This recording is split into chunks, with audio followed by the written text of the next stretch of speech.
You can come back, open your eyes. And as you open your eyes and connect back to the world around you, see how do you feel in this moment? Just observe, how do you feel? Do you feel relaxed? Do you feel calm? Do you feel more centered, more clear? Whatever it is. One is not better than other. Your experience is not in comparison with somebody else. It's your own true experience. So welcome to the monthly workshop at Brahma Kumaris. And my name is Vivek Kashyap. I have been practicing Raj Yoga meditation for almost 25 years. And I got introduced when I was a teenager, like around 17 years, 16, 17 years, because the center opened in front of my house in India. So in India, when you have neighbors, you can't escape your neighbors, right? They're part of your life. You're part of their life. So they used to come to our place. We used to go to their place. And my mom started meditating first, and she got benefited. At that time, she was going through some challenging time. And but once she started meditating, everything got okay. And then because of that, all my family members, both on maternal side, paternal side, they got benefited. And they all took the Raj Yoga course, and me and my mother do it more seriously, more properly. And then wherever I went in India or across the world, I have always stayed close to the center because I want to make a habit to come to the class in the morning. So I try to do as much as possible. And throughout my journey, I have benefited immensely. I have tested a lot of the philosophies, a lot of the knowledge which is shared. And my always goal is how to make this knowledge practical rather than just, it's a great thing to listen, it makes sense, but how do you make sense that it basically makes an impact in your life? So I'm also a life coach. I have learned several other modalities, other meditations. And when I teach people, I combine all of them. So I work with people one-on-one as a coach, or I do retreat with my wife with the sole goal of taking souls into deeper depth to connect to their own soul, to their own heart.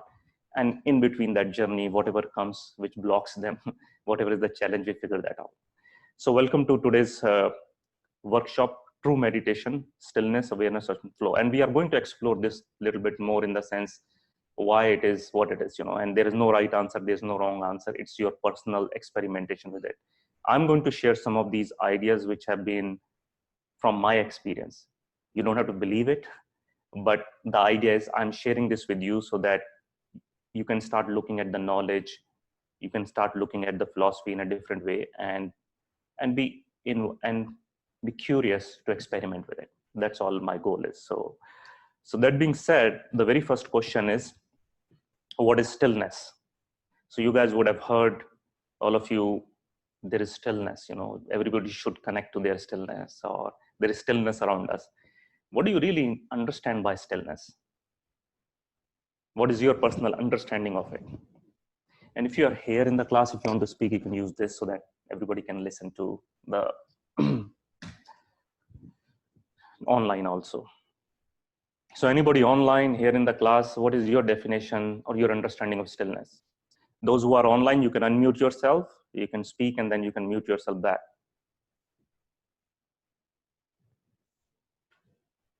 It's the quiet inside.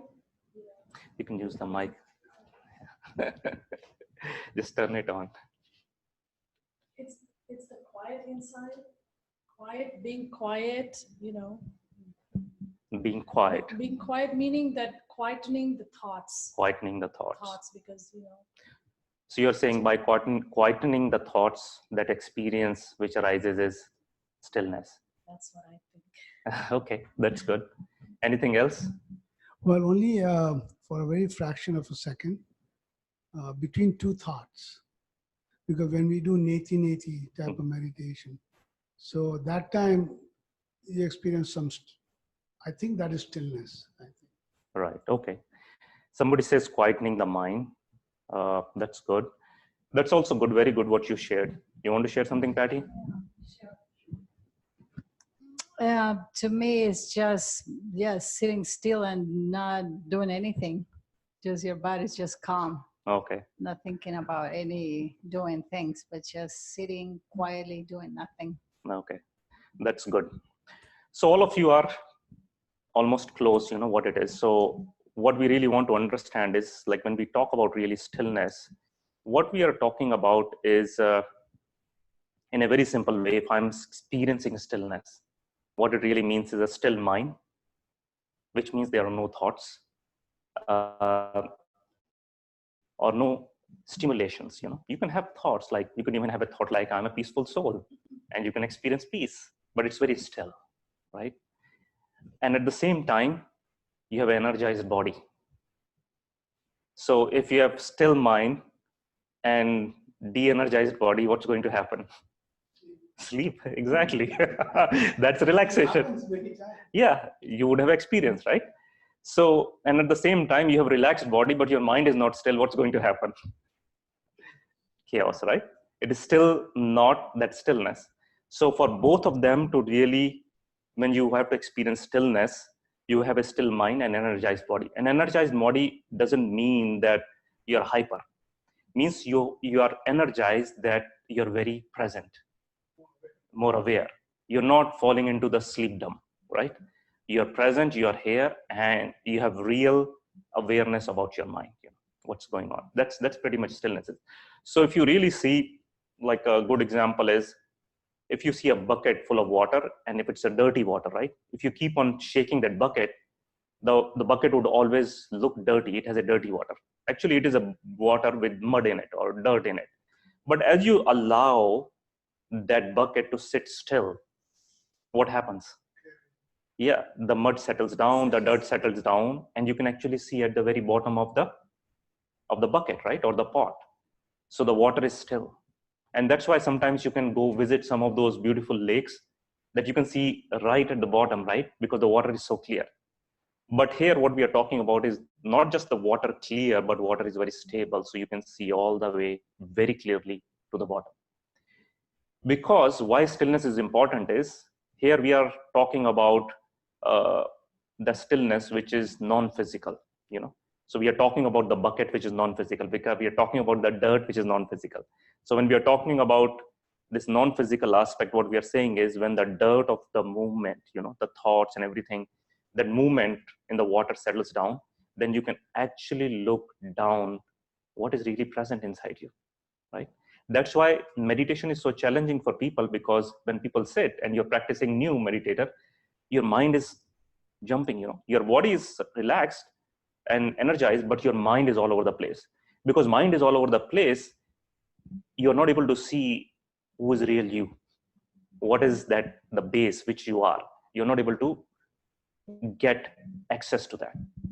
And why it is like this is because all throughout our life, we have filled our mind with all the stories, all the thoughts, all that which we have fed is going to come back and replay itself when we are going to sit down. And when we are not sitting down, and when we are just busy in our activities, in relationships, in jobs and all that, it's always stimulated. You would never have opportunity to really look who you really are. You are operating out of whatever your mind is telling who you are. So in a moment, you are a mother when you're working with your kids. In another moment, you are a sister, or you are somebody's daughter, or you're a father, you are a boss. These are all role-based things which are working, and these are in the territory of mind. But stillness allows you to go beyond the territory of the mind, so that you can really see who you really are. Okay. And that's why we are going to explore a little bit more how we do that, and why mind does whatever it does, you know. So that at the end of the day, after this workshop, the whole goal is, when you sit, you get into stillness and you're able to connect with who you are. That's all the purpose is, you know. So there's nothing like making notes or whatever it is. So just trust that whatever you are listening, whatever you are hearing, you are exactly going to get what you are supposed to get in this moment. So the second thing comes, what is awareness? So if stillness is being quiet, right? Just like you said, that space between two thoughts, right? If that is what stillness is, then what is awareness? What do you understand by awareness?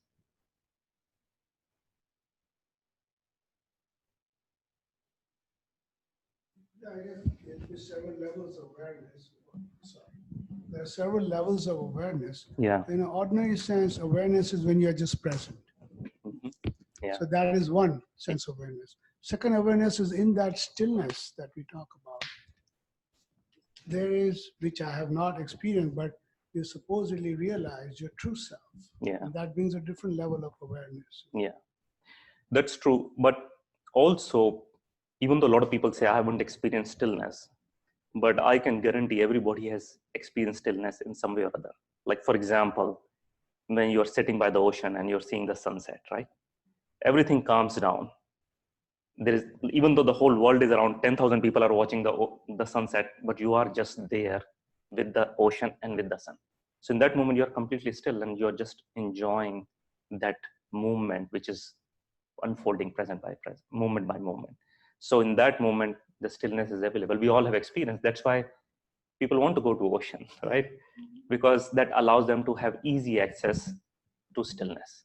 So everybody has experience in different ways, including like when the mother is playing with the child, right? And being completely present with the child and completely involved. In that moment, she's still, but her stillness is wrapped into that emotion of love or whatever it is, you know. So there is underlying stillness, because that's why when you're fully present, stillness has to be the quality present there. But Are you saying that when you are fully absorbed in a task, you're aware? yeah, you're aware, part of it. So we would explore a little bit more because we're going to come to that. So just purely to talk about awareness, right? What does awareness really means? So awareness is the ability to directly know and perceive, to feel, to be aware of events, right? So for example, in this moment, as we are here, what are you aware of? You're aware of me. The surrounding. Okay. You're aware of me, you're aware of surrounding. What else? You're hot or cold, right? The temperature. If you focus on your body, you become aware of your body. If you focus on your mind, you become aware of your mind, your thoughts. So awareness in simple way is ability to directly know or perceive, you know. So whatever you are focusing on, you become aware of that thing. So it's the quality of perception of whatever you are aware of. So awareness simply means I'm aware of fill in the blanks, right? That's what awareness is. Like you're in a mall, right? And there's so many people, there is so much noise and all that, and you're basically on your phone, right? You're chatting with somebody, you're reading something. The whole mall disappears, right? All the people disappear. You and your phone. Even though on the dining table you're eating and somebody's on the phone, everything else disappears. So what they are aware of in that moment, they're just aware of their phone at that moment, or what that conversation is happening. So awareness is basically your quality of perceiving, you know, whatever is happening in that moment. And depending on what you are aware of, that would create the consciousness in you, right? So if you're aware of the music, you feel like dancing. If you're aware of the sadness, you feel the sadness. If you're aware of your own self, the consciousness is different, right?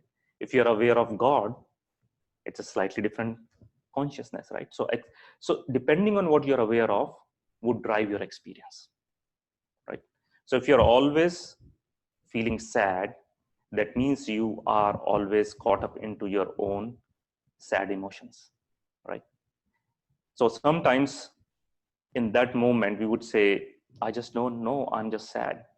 But what you are in that moment, you're not consciously aware, you are being unconsciously pulled into it. It's your unconscious awareness. Like when your mind is jumping several different places, you are unconsciously aware, you know, which means it's not operating based on your will, right?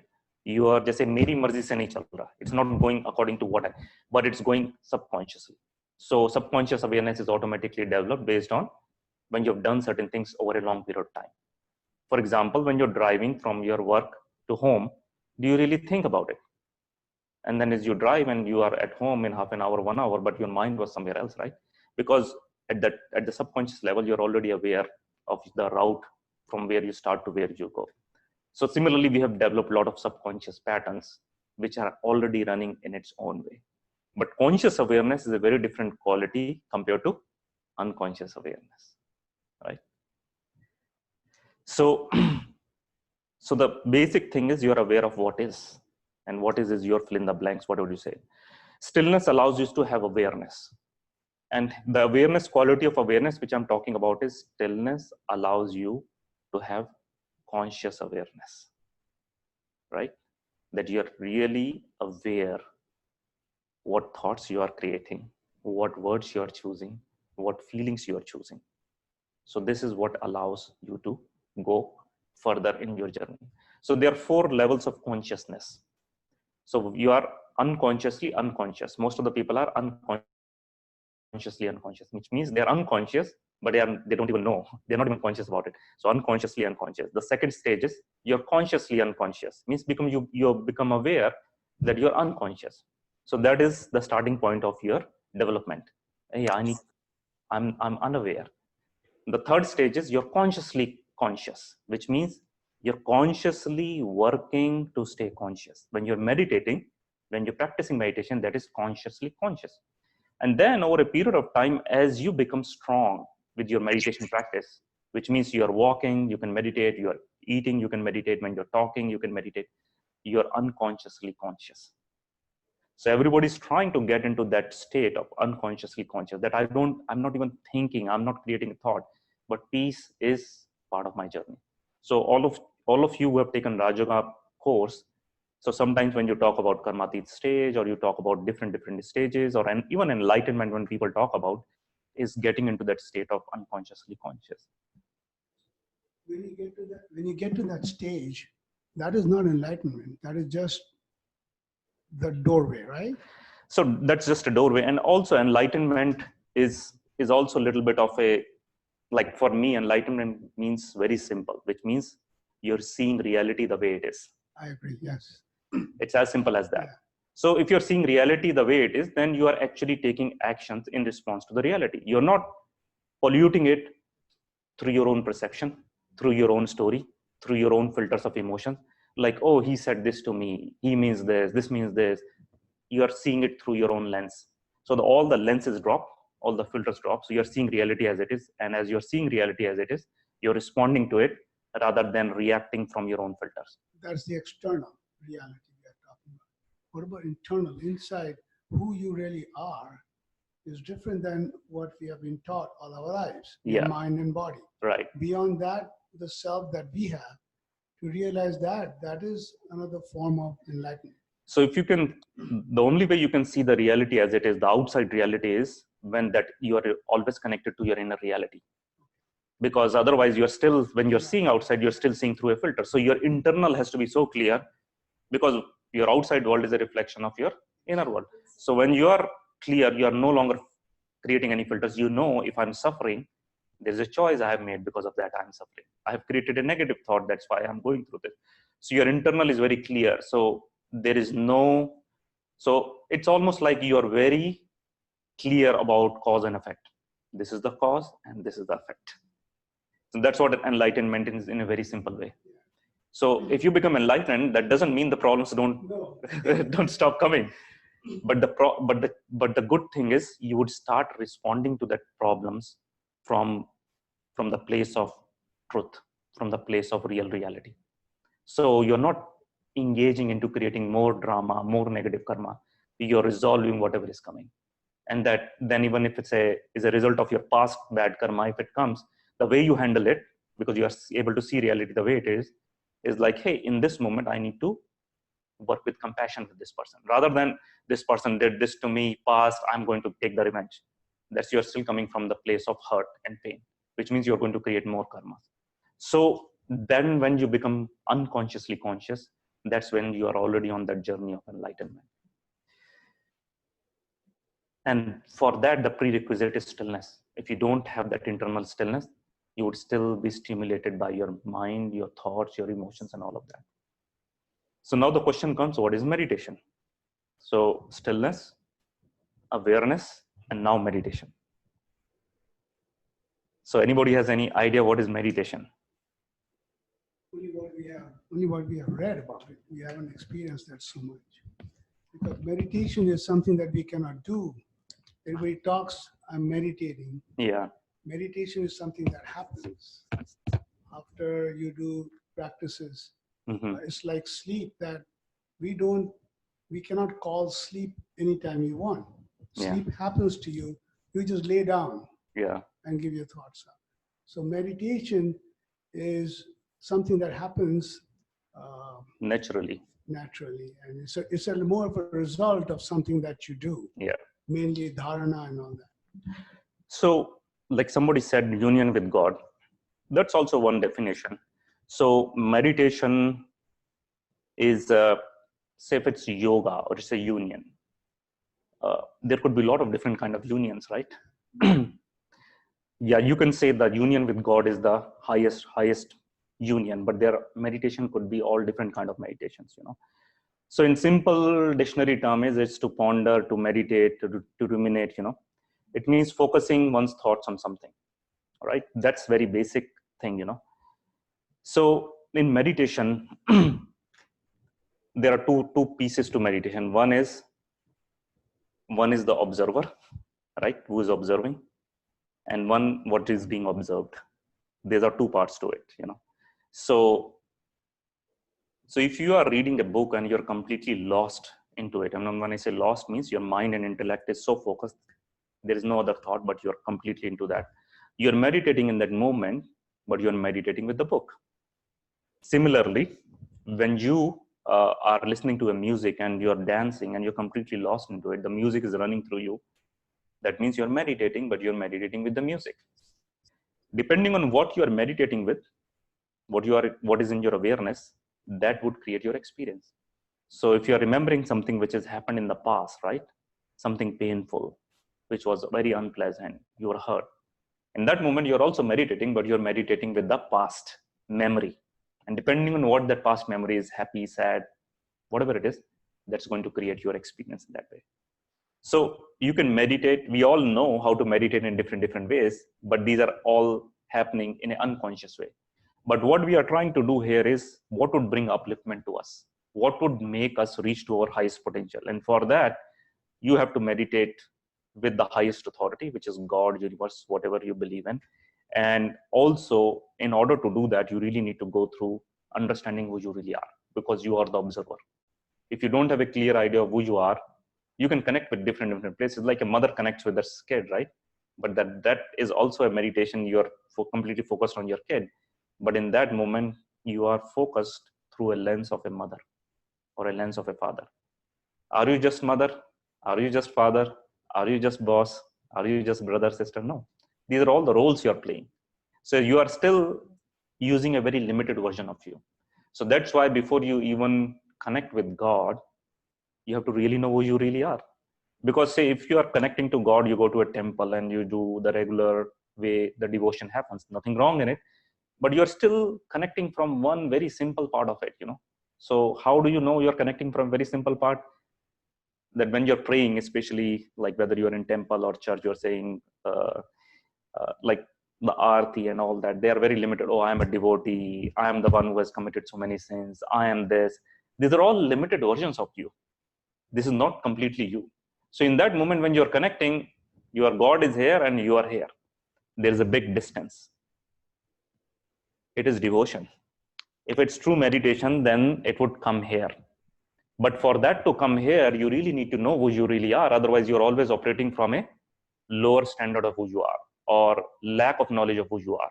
In true meditation, if it's union doesn't happen here. It's disunion. Union has to happen. It has to be at the same level, right? So if your two friends connect, there is something common in them, right? So that's where there is a union. Similarly, if you're connecting with God and you really want to connect with God or universe, you really first of all need to know who you really are. Because if you don't know, you're operating from a very limited version of it. Your awareness is very limited. Your awareness is, oh, I am just a devotee and I'm here to clear my sins. That's all. That's your focus. That's your awareness. But that's not going to create meditation. That's going to create prayer, right? It's going to create arti, right? It's going to create your whatever verses you are reciting from your scripture, but it's not meditation. So for some people, it could become a doorway if they completely become absorbed into the energy of that mantra or whatever it is. But for that, they have to let go of the limited versions to really come into that observer state. Is this clear to everybody? Does it make sense? So like when we say Om Shanti here, Om means I am peace. And I can say Om Shanti 10,000 times since morning to evening, but if I don't feel peace, I'm not aware of who I am.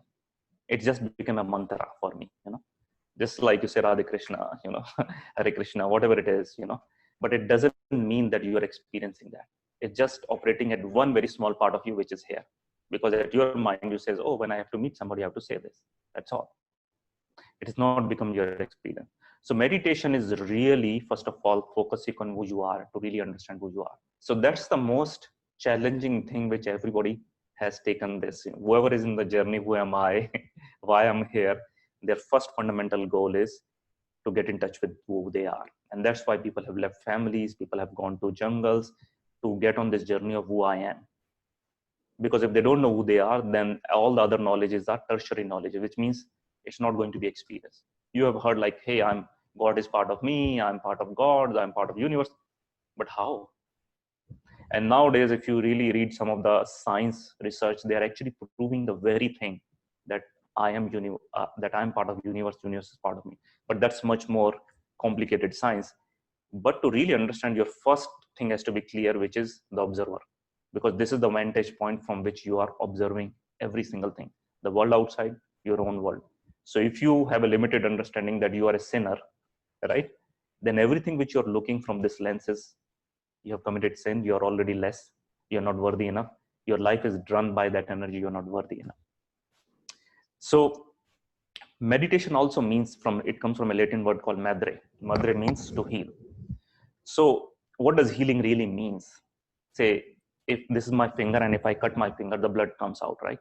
Then I put some medication or something and the blood clots. Then after some time, as I take care of this, there is a scar, and after some time, the scar goes away and my finger looks normal. What do I say at that point of time? It's healed. So in other words, healing means I have gone back to my natural state. That's what it is, right?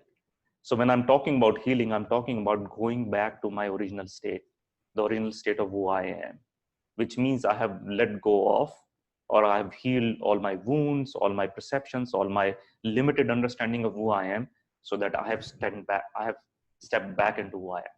So that's what meditation simply means, returning back to your original state. So if you have taken Raj Yoga course, so one is definitely a definition of soul, but then there is like, what is a soul? What are the qualities of the soul? So soul is Om Shanti, which is I'm peaceful.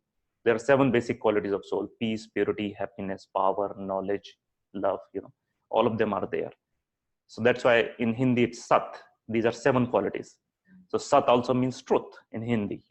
So if you are in the essence of these 7 qualities, your truth. You don't have to be aware that, oh, I'm peaceful, I'm love, but the combination of these is, I am the soul, I am this who I am. And that's what creates truth in itself. There is nothing else to truth but like awareness of your purest self, all these qualities of yourself. So that brings the question what original self is, because if we really need to focus on myself, who I am, then I really need to bring into awareness of my own original self. So sometimes it is not easy for you to really become aware of your original self, because for so many years, right, within this lifetime, wherever you are, like 50 years, 60 years, 40 years, you have been told who you are. This is your name, this is your last name, caste, religion, culture, country, patriotism, whatever it is. These are all different versions of you. And we live through these different roles. So in somewhere behind all of this is the real me. Imagine how difficult it is to break this whole thing. And we have continued this with several lifetimes. You don't have to imagine, we know. Exactly. So if you have to really understand what original self is, you have to start with, like, how do we start science experiments, right? Let's say this is true, right? And then you do all the experimentations till the point that theorem or that hypothesis is considered true. If it is not, you keep on adjusting your experimentation, your metrics, your instruments. So that's why you have to start with some, say, like that. So if you listen to the Murli, right, the morning class, what does the line says again and again? It says, consider yourself to be a soul. Not that you're a soul, because from a perspective of experimentation, consider yourself to be a soul. So you take this as a hypothesis that, hey, I'm a soul. And then you start experimenting so that you can prove your own theory that I'm a soul. Not your wife's theory, not your husband's theory, not your kid's theory, your own theory that I am a soul. So once that comes into experience, then you would be truly in a place, truly start seeing reality the way it is, and also connecting with God or whatever union you long for. So soul, who we are, soul, spirit, energy, right? So one of these things we are. So for the simplicity of this whole discussion, I would just use the word soul. Okay, you can use whatever appeals to you, but soul, it's spirit, it's energy, which is pure, powerful, peaceful, blissful, knowledgeful, and eternal, right? And why do I say these are the qualities of the soul? There has to be some reason, right? So if you really see all the things which you are doing in your life, whether you are raising a family, whether you are running a business, whether you are going on a vacation, if you really see the experience which you really want to experience in your life is one of those 7 experiences of soul. Peace. You want to experience peace. You want to experience power. So you want to be in power, or you want to have more money, right? You want to have a good position. But these are all external manifestation of it, because that's what people feel. I need to have power. Peace, purity, power, happiness, right? Knowledge, all of these things, 7 things which we are talking about, these are all different experiences. So every single task which we are doing is to experience one of these things. And say, how do we know we really want these things? So say, I want love, right? Or I want peace. So if you are in a relationship with somebody and somebody is very loving to you, but they're not fully loving to you, they're 80% loving to you, how do you really know they are 80% loving? This 20% is lacking. Yeah, because somewhere you feel something is lacking. Something is lacking. Yeah, but how do you know something is lacking? Because you want I think deep inside you know what 100% is. Exactly. So the original template inside, you really know this is 100%. In comparison to that, this is 70%, this is 80%. That's why you really know. That's why deep inside you exactly know. That's why deep inside, when you're going and coming in touch with yourself, you really get back to your original state. Because if you don't know what is 50% and what is 100%, what is this. But in some relationships, like, wow, this is fulfilling. But other relationship, he says something, he sounds sweet, but it doesn't feel right. Because somewhere at a feeling level, you really know what it is to be 100%. That's why you crave, you have that longing. And unless you don't fulfill that longing, you would always feel something is missing. So we are born with all those things. So a child would know this? Because Child, child is not programmed that you are this, your name is, they're still toddlers and running around. Somewhere they're experiencing all this. so child doesn't have a conscious understanding. This is love, this is this, this is this, this is power. But at experience level, they have everything, right? So when the mother lifts the child, he can feel the love, right? He doesn't know it is love, because language is limited, right? We created the language, but at experience level, we came with this experience. I said, this is love, this is connection. Like for example, if you leave a small calf, right? Like a cow's calf, and there's thousands of calves, thousands of cows. The calf would find the exact mother who she is, right? Among thousands of, because he knows what love is, not just love, the special quality of love which is related to that mother, right? Because it's come inborn with it. Part of it is because he has taken from the womb, but the love, the power, everything, we are inbuilt in it, right? So that's why when we are coming here, we all have everything. That's why we keep on seeking. But what we are doing is we are seeking outside, because all the programming which we have received is, hey, if you need power, you need to get into a good position, you need to have a lot of bank balance. If you need love, you need to be in relationship. If you need peace, you need to probably go on a vacation or a retreat. So if you need knowledge, you need to do a lot of degrees or a lot of whatever it is, right? But everybody's externalized this. But from the very beginning, all the scripture has said what? If you really need to know, turn inside, right? Why? Because there is a saying, what you seek is seeking you. That's Rumi's code, which is basically what you are really looking. Why you're really looking? What is the motivation? Somewhere there's a motivation. The template is there, and it wants you to experience it full. So if you are curious, if you're longing, that means you're already in the right place. जो तड़प होती है ना, जैसे भूख होती है, it's already there. It means you're already in touch with your reality. Some people don't even want it. I don't want to care. Like, I don't want to deal with it. I'm not interested in it, right? So those people, you can't really do anything. Like in Mahabharata, there was this story that when Pandavas and Kauravas were fighting, Krishna came to Kauravas and says like, hey, you just give these guys 5 villages, they would leave everything and go away. And I promise they won't come and fight with you. He says, for about 5 villages, I'm not going to give even the tip of the needle. So he said, don't you understand karma and all of those things? He said, I understand everything, but I'm not interested in it. So if somebody is not interested, you can't teach them. You can only wake somebody who is asleep, but who is pretending to sleep, you can't wake them up. So it's the same thing. If you have a longing, you're already wanting this. This means you're already in touch with that part of you. You are not shut down. Some people are completely shut down. So you can't teach them, but that's why it's more important to stay curious, stay with the question rather than, I know everything.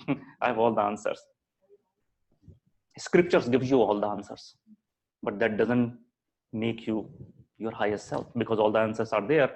Now the mind thinks I have all the answers, so it loses all the curiosity to really experience. And that's what we are after. The same childlike consciousness. You don't need to know, but you need to experience. So when, say, if I give you a candy, right? So if I'm eating a candy and it's like, say, chocolate candy, and it really tastes great, right? And I can explain you all the things. It tastes like this flavor, this texture, but you have never eaten it. You say, oh, it sounds great, but I don't know how it tastes. But the moment you put that candy in your mouth, and all the thoughts disappear. The sweetness is the real sweetness. You don't think at that time it's sweet. You're experiencing sweetness, right? You're experiencing that texture. So that's what I'm talking about. The intellectual understanding goes away and purely the experience stays. Because your thought is a manifestation of your energy of a soul. First you are, then your thought is.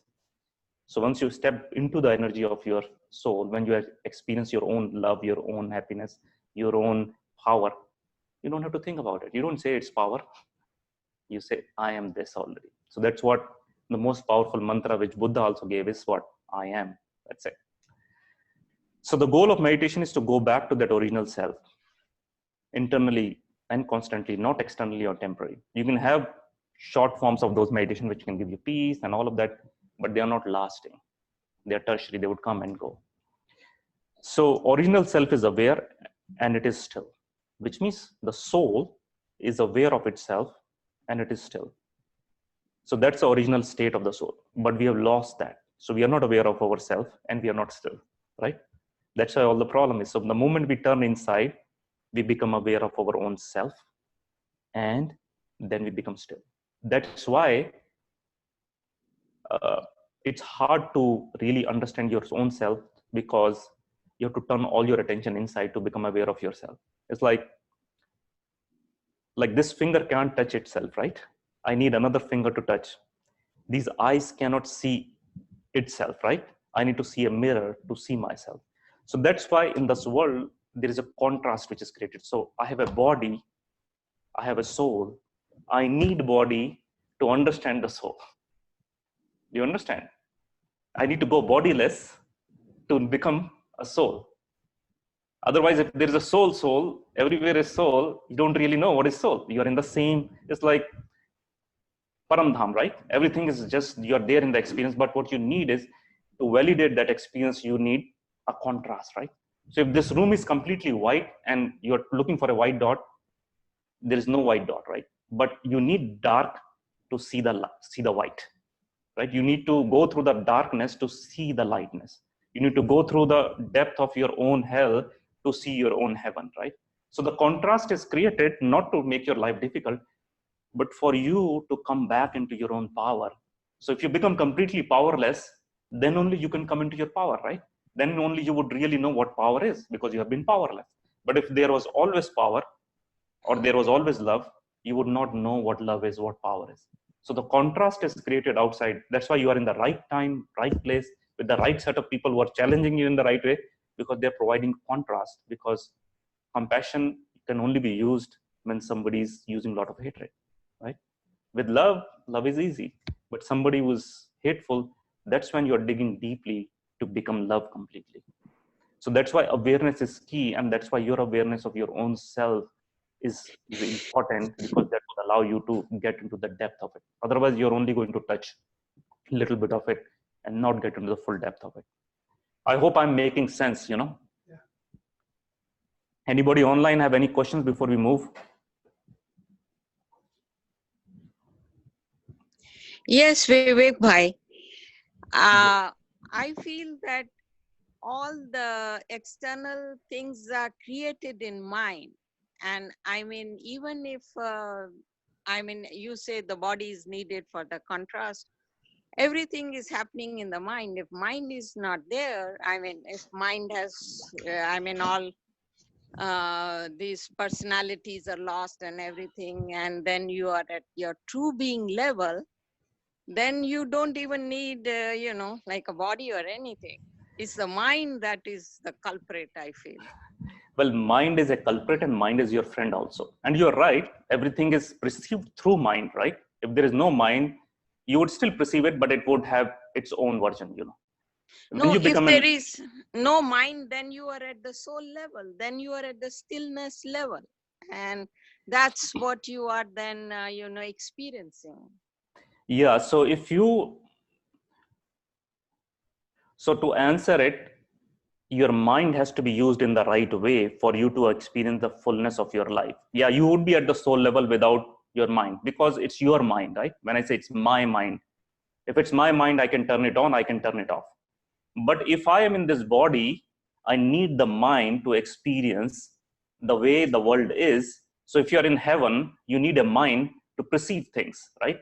But if you're in Paramdham, for example, where you don't have a body, you don't need a mind, because you don't need to come into action. You don't need to perceive anything. You're just, I am, that's all. So the mind is there to help you experience the world. And your world is both internal, which is your own memories, your own thoughts and all that, but the world outside, which is external, your relationships and everything, you know. So if your relationships are messed up, and here I'm talking about your relationship with your own mind, because your mind could be your biggest enemy, right?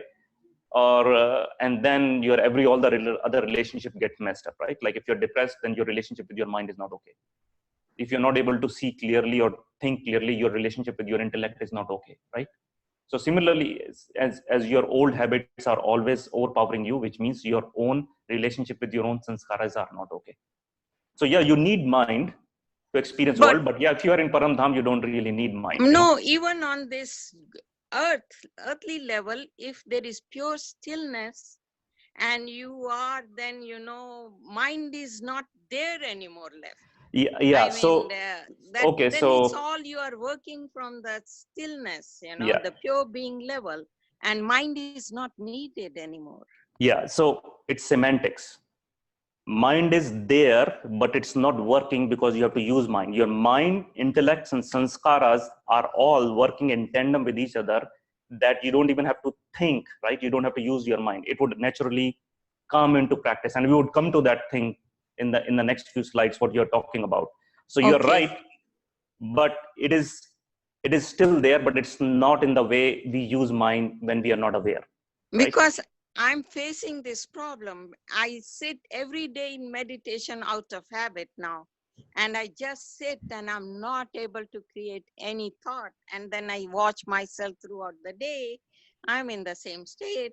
The thoughts come and go, but they don't create any impression. And, they're just coming and going. And that's how I'm feeling. I'm trying to So find out exactly, where I am. you're answering your question. So you are watching the thoughts coming and going. The Yeah. mind is still in play, but it's not impacting you. The mind is still there, thoughts are coming and going, but it's not impacting you, which But means thoughts are just like superficial, it's not, so any. So that's how I'm trying to so figure you out. have thoughts because you have mind. Without mind, there would be no thoughts. As simple as that. So your mind is not overpowering you, but mind is still present. The thoughts are coming and going, but they are not influencing you in any way. So without mind, you would have no thought. But what you are in that situation right now is you have come to a place where it's not influencing you. They are there, but they are not bothering you. You can choose to think or engage, or you can choose to disengage, just like where you are when you are meditating right now. So Thank you. yeah, so I understood. I mean, in the sense, I mean, sometimes I feel the things are just happening and, you know, I'm just being like a puppet going along, you know, that's how I observe myself. yeah, so let's do a small exercise right now. Okay, we have talked enough, and the exercise is purely about awareness. I'm not asking you to do Raj Yoga meditation, and I'm not, just turn off that mic, otherwise the battery would die. So all you have to do is just simply follow the instructions which I'm telling you. Okay, if you're not able to do it, there's nothing wrong with it. You're not being graded here. Okay, so take a deep breath in and let it go.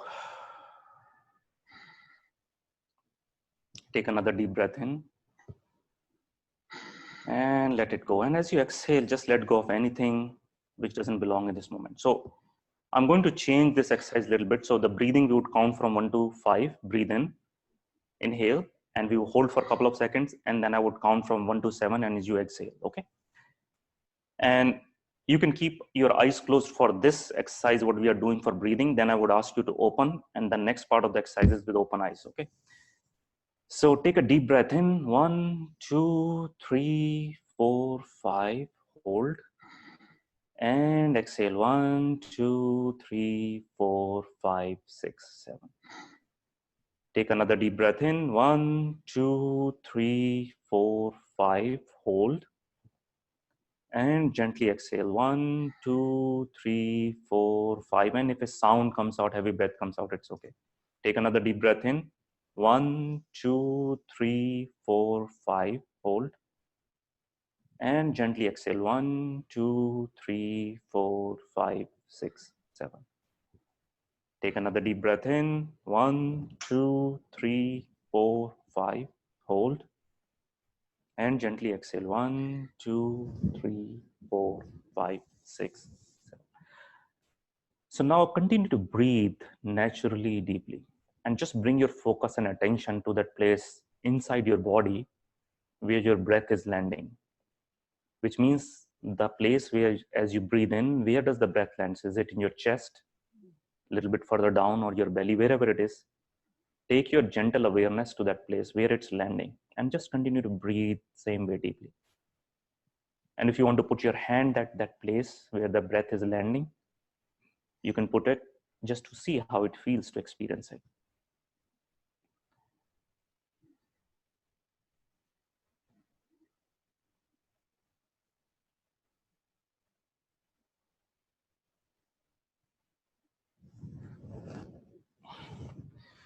So when you're ready, you can just open your eyes and see how you feel right now in this moment. Anybody would like to share in a word or a sentence, how do you feel just finishing this simple breathing, but you're focusing on the point where your breath lands? Very present, Very present, yeah. calm, Calm, still, yeah. How long it took for you to get still? Not even 1 minute, right? So the reason is, what we did was we just brought all our attention on our breath. And this point which we are talking about, where your breath is landing, it's your safe point inside, it's your anchor. For some people, it's in your chest, some people it's down below, but as you become more and more present, it would keep on falling down and down, right?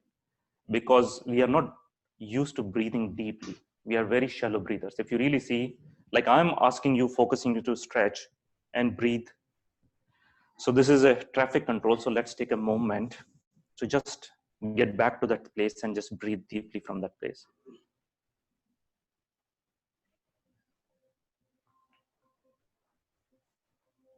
And just continue to focus on your breath. As the breath comes in, follows the journey inside, lands inside. It pauses there for a moment.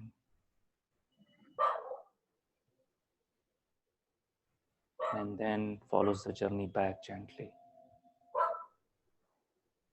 So in this one cycle, the life is unfolding. It's getting created as the breath comes in, and as the breath goes out, it finishes that cycle.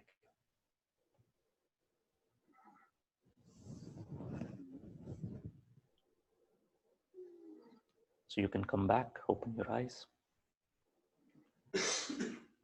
So when you sit and meditate, before you sit and meditate, you really need to make sure your body is present also. Because if your body is not present, which means another way of saying you are present in this body. Otherwise, your mind is somewhere else and your body is somewhere else. You're not settled. If you're not seated on your own seat inside, which is your physical body, then you would not be able to have a good stillness, which is prerequisite for you to go deeper into your meditation. Okay. So somebody asked the question, in stillness, would you need the mind to perceive what you are experiencing? The answer is yes, if you want to. If you don't want to perceive anything, you don't need to use your mind. You can just be there. What is the first definition? Still mind, energized body. You don't have to create any thought. अजी थोड़ा दे लो बेटा. He said So please, if you are not mute, just mute yourself, okay? So I hope this is clear. So now we are going to do the second part of the exercise, and what you really need to do is keep your eyes open. And we are going to do a very simple thing, which we do all the time, okay? So just sit, relax, your feet on the ground, your body supported, become present, focus on your breath. And I invite you to, so the idea is to become aware and curious as you're following these instructions, not to use your mind, not to use your head to say this is right, this is wrong, or whatever it is. All you have to do is just simply go with the flow and follow what you have to do. That's all. Use the energy of curiosity. Just, oh, I can experience this. That's all. So in this moment, I invite you to see what are the 5 things you can see right now in this moment. What are the 5 things you can see through these eyes right now? Whatever is there in front of you. If you are here, you can see something else. What are the 5 things? Maybe a chair, screen, computer, whatever it is. But not making it right or wrong. Just, oh, these are the 5 things I can observe, I can see.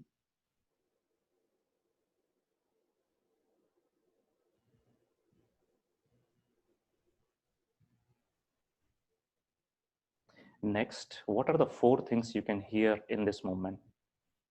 And one is definitely my voice, but what are the other things you can hear? Maybe they're not 4, they're less or more. What are you aware of at the level of the sound?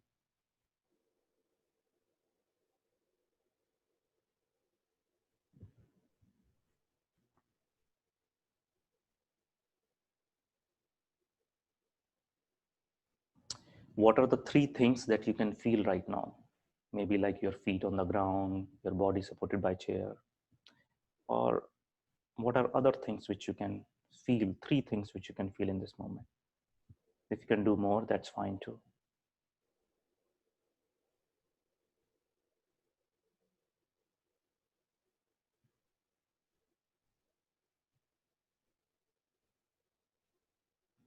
What are the 2 things that you can smell in this moment?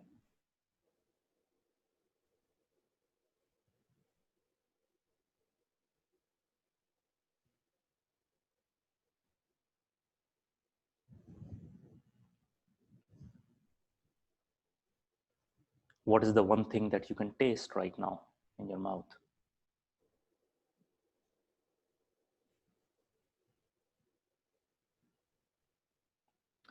And finally, what are the thoughts which are in your mind? If there are no thoughts, it's great, but what are the thoughts which are there in your mind, if there are any? And can you watch them?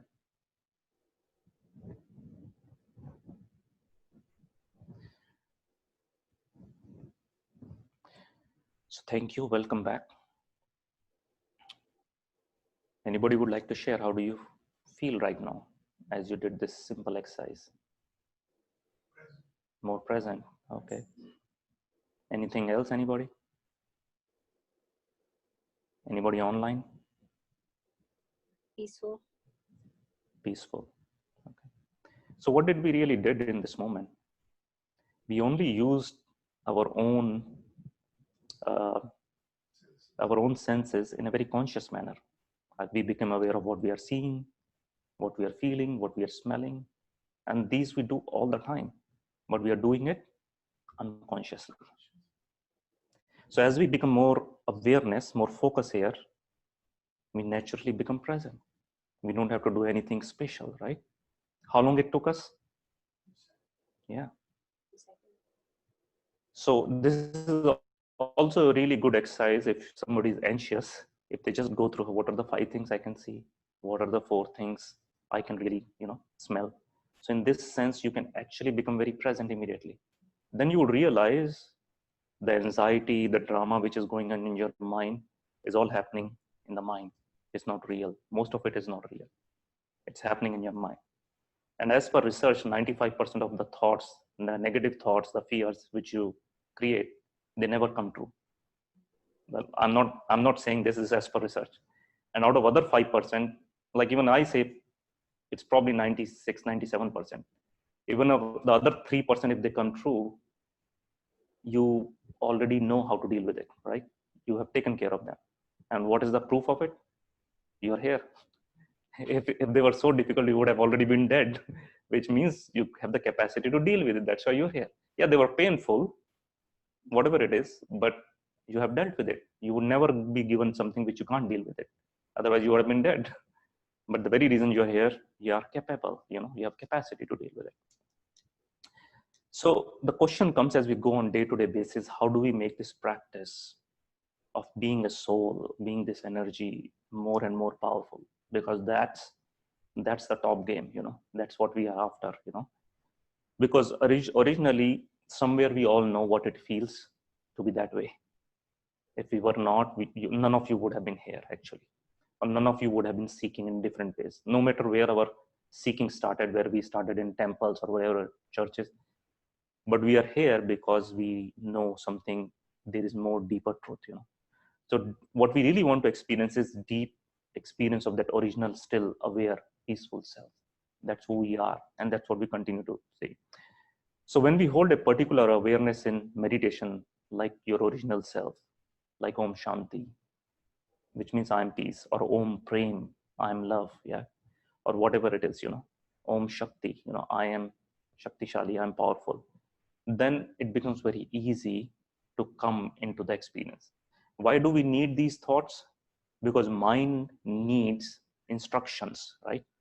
So that it can stabilize itself into a particular area, you can focus, like you need to meditate till the time you don't need to meditate, right? You need everything till the time you don't need that thing, right? So once you are meditating naturally, you don't need to meditate. You're already there, right? Once you're peaceful, you are not seeking peace. So that is what I really need to do, is because all the guided meditation, all the ways, I have to do meditation in the morning at 4 o'clock or evening. These are all the ways to discipline your mind. And people throughout the history has done all of this to do one thing, which is to control, discipline their mind.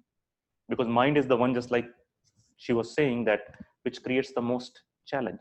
That's why in Gita also, there is only one sloka, man mana bhav. Man mana bhav, so man mere mein laga le, right? So if you can do that, then everything else figure out. And just to control mind, to discipline mind, people do mantras like 16,108. I'm going to do 1 lakh mantra. I'm going to go fasting. I'm going to stand on one leg. Why? Because if you stretch yourself beyond the capacity of the mind, the mind gives away. So there's no longer mind's control goes away.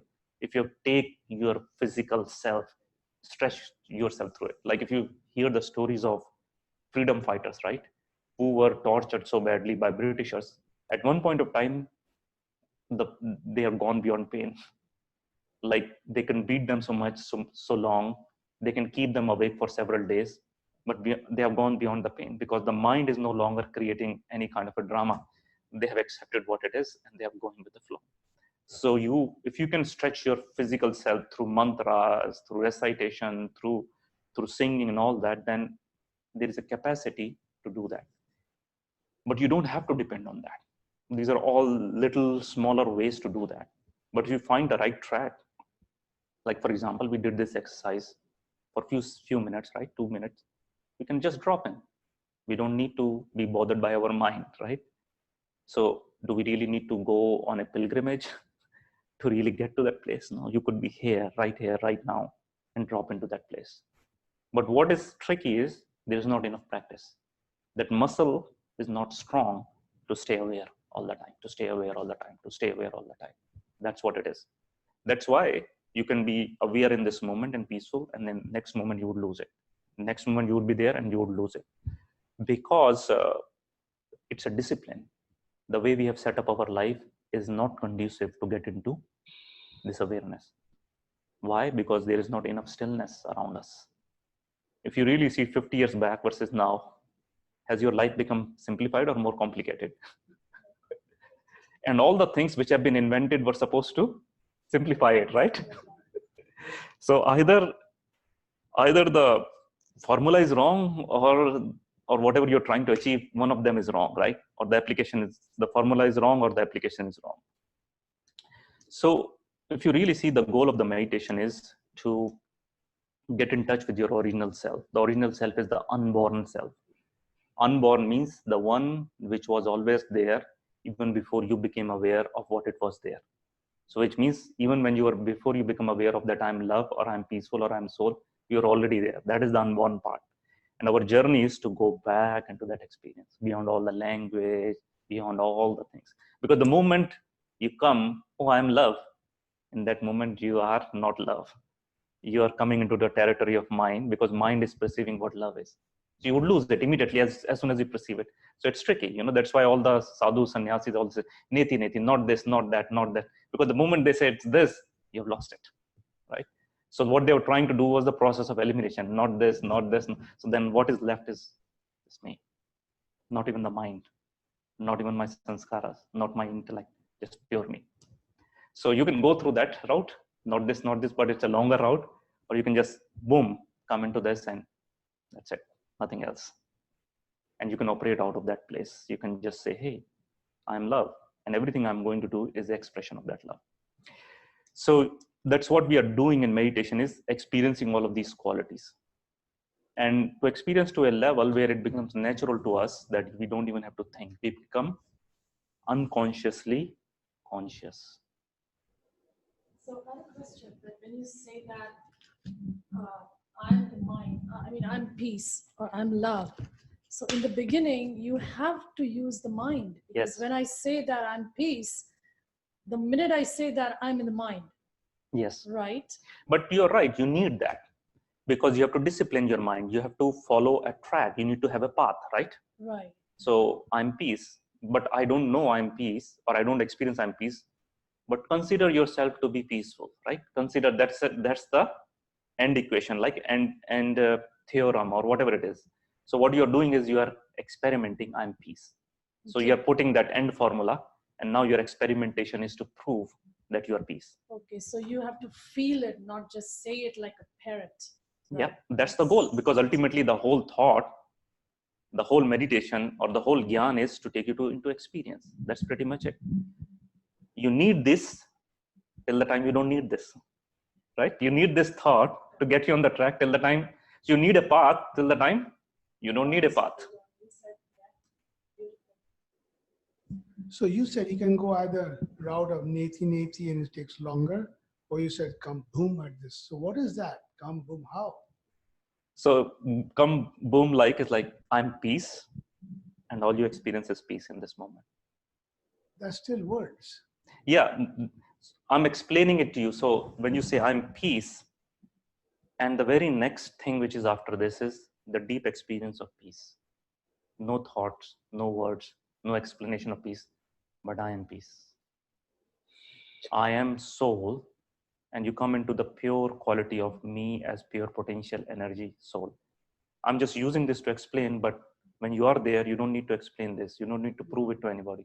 You are this. I am. That's why the Buddha's thing was I am, nothing after this. You know, because you don't have to explain, you don't have to, I have to explain it to you because I have to use my mind and words. But if I am, I don't need anybody else's validation of this. This is who I am. Makes sense? And another thing is like all the knowledge is to help you get back to that same original experience, right? That's why if you have taken Raj Yoga course, and this is my personal understanding, is that the most important lesson is lesson number 1. After you have done all the classes, everything, lesson number 1. The other lesson, which is also a little important, is your understanding of God and your relationship with God. Everything else, karma, drama, this, that, is peripheral knowledge, which means to give you context to why you are here, what's your purpose, why you have to do this, because mind would trick you in several things. Why you have to focus on so many things, why you're getting up in the morning, this, that. So that's where, oh, which time we are in. So that's a contextual knowledge, right? We are in this time where we can't carry on using our mind, our resources like this. This is a time of settlement. We are in confluence age. That's why I need to focus. So that's why there's so many, it's not the right word, but let me use it. So many carrot and sticks, right? So many carrots given. Hey, there is golden age, there is heaven. This is the diamond age. This is the confluence age. This is what it is. You have to become a deity. These are all different carrots. Something would work with somebody, right? Somebody says, I want to become deity. Somebody says, I want to go to heaven. It's great. These are all the things required. You would need all of the things. Till the time you don't need any of these things. That's what our journey is. So that's why you need the contextual understanding. The goal of meditation here is to really reach you, take you there, but it has to give you contextual understanding why you are here. You've gone through several lifetimes. You've created all of these karmas. The reason why you're not experiencing the best experience of your life is because the result of the cause and effect is coming into your life. You've created something, that you're experiencing something. Otherwise, people are feeling in the world outside, hey, life is random. I don't know why this is happening with me. Someday it's happy, someday it's sad. And that's what they felt, that life is like this. So they don't believe in karma. They say, hey, today I have to be happy, and that's it. If my happiness is based on having 2 drinks, I'm happy with it. Tomorrow I would start all over again. But that's the life of randomness or lack of awareness. Nothing wrong in it, but it's their role, their part, their context or lack of context in that sense. So ultimately, if you are following the whole path in a proper way, whatever path I'm not even saying Raj Yoga, but whatever spirituality you are following, what is the sign that you're on the right path? That it is really working for you. You're in the right direction. What would be the sign? As you are driving from here to San Francisco, you have so many signs, right? You're getting closer to the goal. Yeah. You're getting closer to the goal. But what are the signs that I'm closer to the goal? You can apply it. You're able to apply it in. Okay. Well, like you say, for San Francisco, as long as you're driving in the right direction, you are in there. So as long as you stay in the process, then it's working. So that's true, but at a level of the experience, how would your experience say that I'm on the right track? There is no upheaval in the soul level. That's a good sign. Yeah. What is the other way to say this? There is no upheaval in the soul level. If there is no upheaval, what is there then? Stability is there. Yeah. So there is stability. There is lightness. So if you're settling all the stuff, the baggage is getting lighter, right? So you'd feel light internally. Light means you can still. But the experience of this lightness, this stillness would lead to another important quality. That is, the trust in life would naturally increase.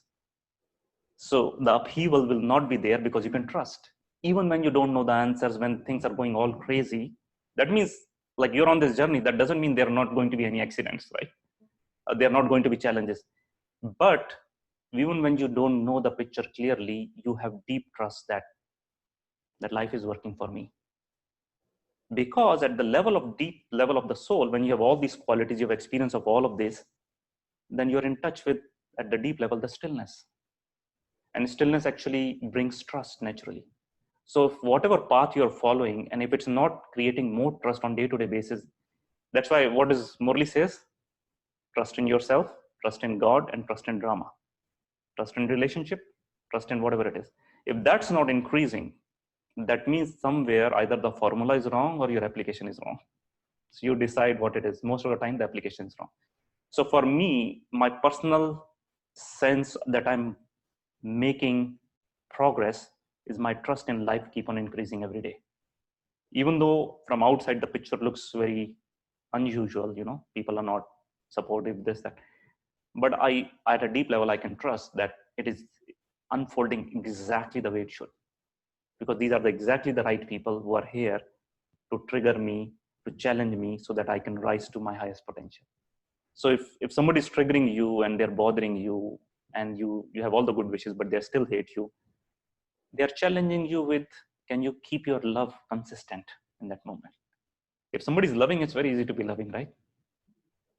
So there were two of these monks who were followers of Dalai Lama, right? So they were captured by Chinese armed forces and they were there in the prison for a long time. And then they were finally released and they came back to Dalai Lama. And Dalai Lama says, all throughout this journey, when you were there in the prison, did you ever felt afraid? Was there any fear, any moments of fear? So one of them said, yeah, one of the times, there were a couple of times when I was really afraid. And I said, what was that? He said, I felt that the moment of fear was that I felt that I would lose compassion for these soldiers who are torturing me. So imagine what is the level of effort which they are making. Means like I would lose compassion for these people who are torturing me. Other people say like, hey, he's doing this, give it back to him the same way. Because it's not his journey with this person, his own journey of compassion, right? So the people around you are exactly the people who should be, whether your mother, father, kids, bosses, and all that.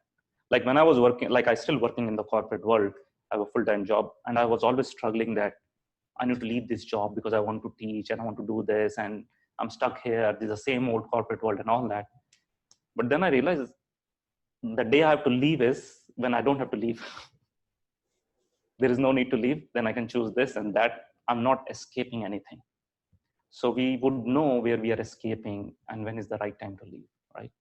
So that doesn't mean if you're in an abusive relationship, you don't take precaution. You need to take precaution, but you need to know where the boundary is. But right now, like I'm in a place where I can leave when I have to leave, and which doesn't forces me to resist anything, because right now I'm there. I teach meditation. I started teaching meditation a few years back, and now there are 2,500 people in my company who are following the meditation. So if I leave tomorrow, it's okay. If I'm there, I'm still okay. So where you are, wherever you are, these are exactly the right circumstances, exactly the right trigger, exactly the right combination of events to help you grow. And that's why the underlying thing is what?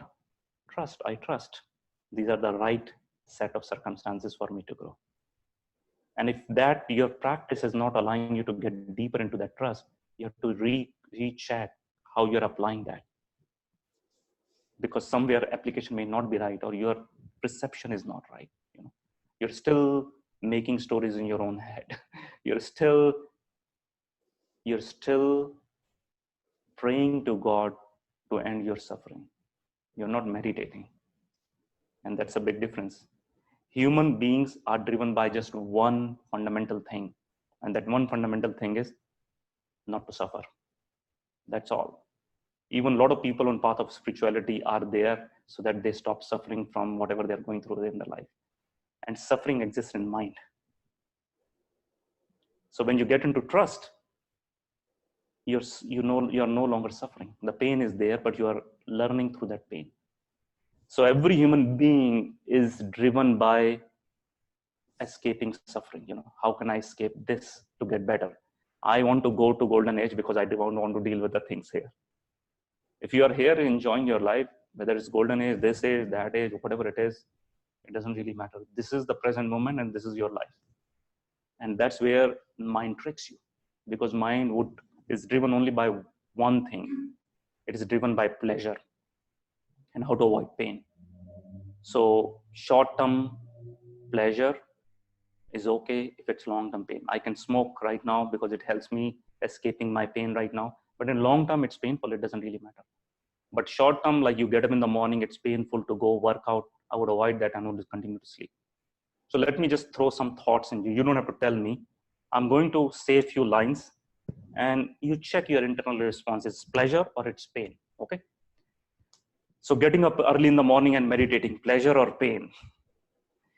Getting up in the morning and going for workout, pleasure or pain? Spending time with your kids, pleasure or pain? Visiting your in-laws, pleasure or pain? Going to Thanksgiving dinner, pleasure or pain? Going to birthday parties, pleasure or pain?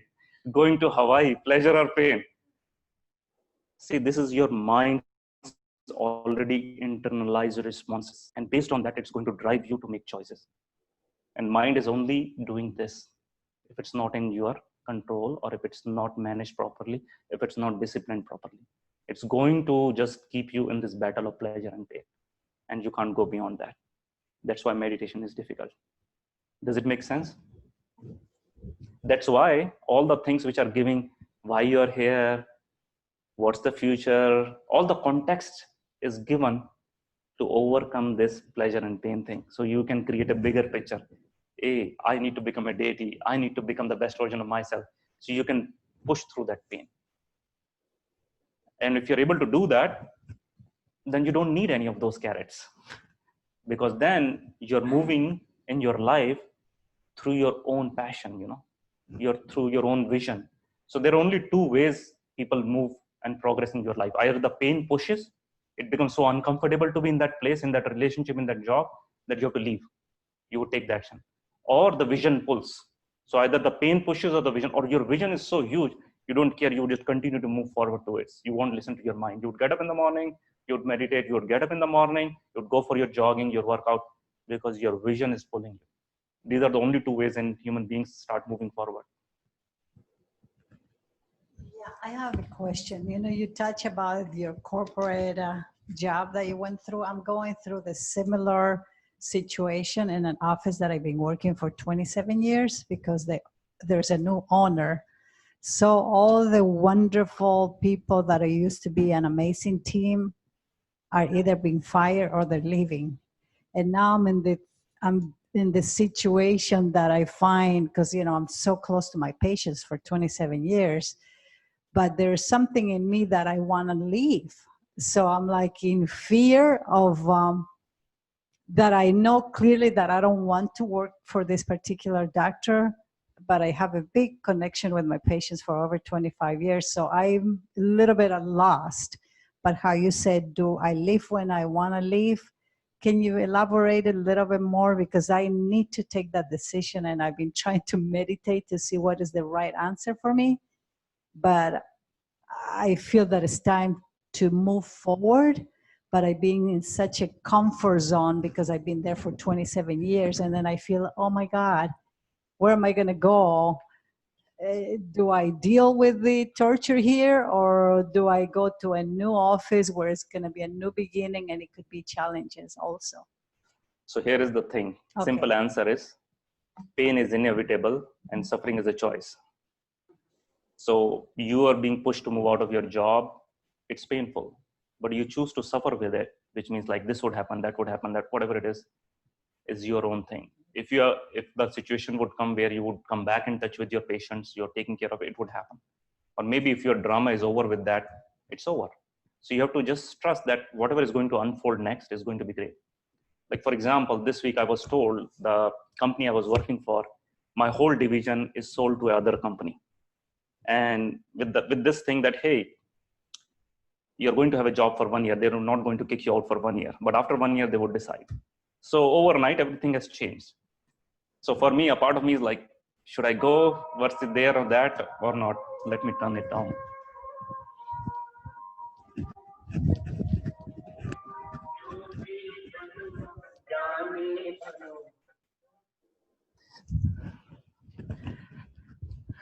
But then again, the question comes, I just trust. If this is the end of the story, this is it. If that company is going to let me go, this is it. But would it change me from what I'm doing in my life, who I am? No, none of them has any level of control on that. I would continue to find ways to move forward in my journey of greatness. And I trust I would meet the right people, right set of circumstances to make me move forward. Would it be easy? No, not always.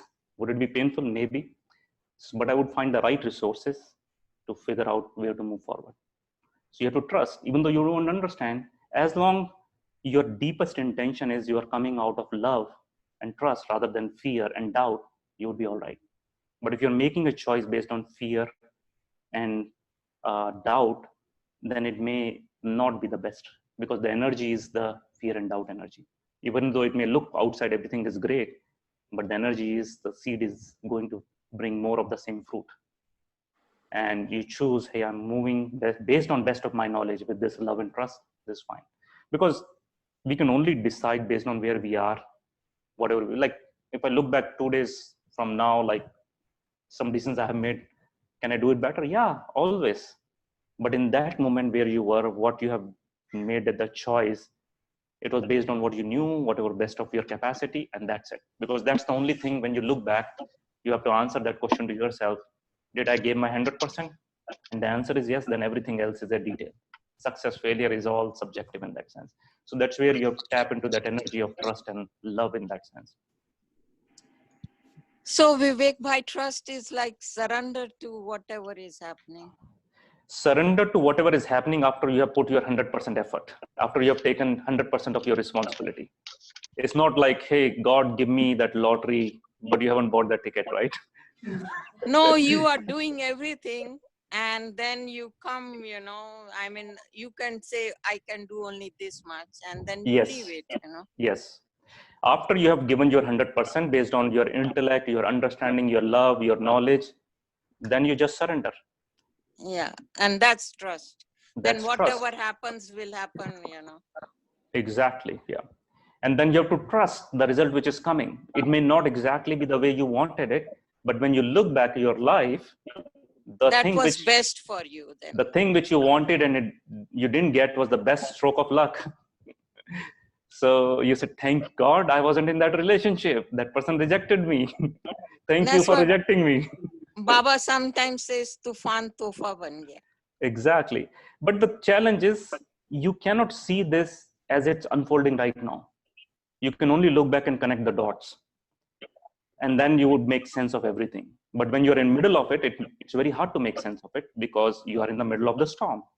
But when you look back, then you can connect the dot. But what keeps you going through the storm is your trust that it would be fine. The storm would clear, the clouds would clear, and I would land at a better place than where I am. That's what your journey is about. Your spirituality is all about strengthening that trust in yourself. Slide you have connecting with the divine. If I am unconsciously conscious, do I need to have this need for divine and God? What is the need? So, in very simple words, why do you need God? What is the need for God? There is none. Is it true there is no need for God, or is it true we need God? What's the answer? Everybody, this question for everybody. And there is no right or wrong answer, it's your answer. Is there a need for God, or is there no need for God? There is need for God. So the question is there a need for God, or there is no need for God? And those who are saying there's a need for God, why? And those who are saying there is no need for God, why? And there is no right or wrong answer, it's your version. So tell me why you need it.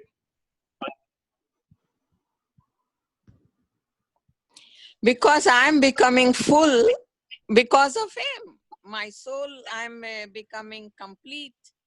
I'm becoming Sato Pradhan because of him. Okay. What else? Anybody else has anything?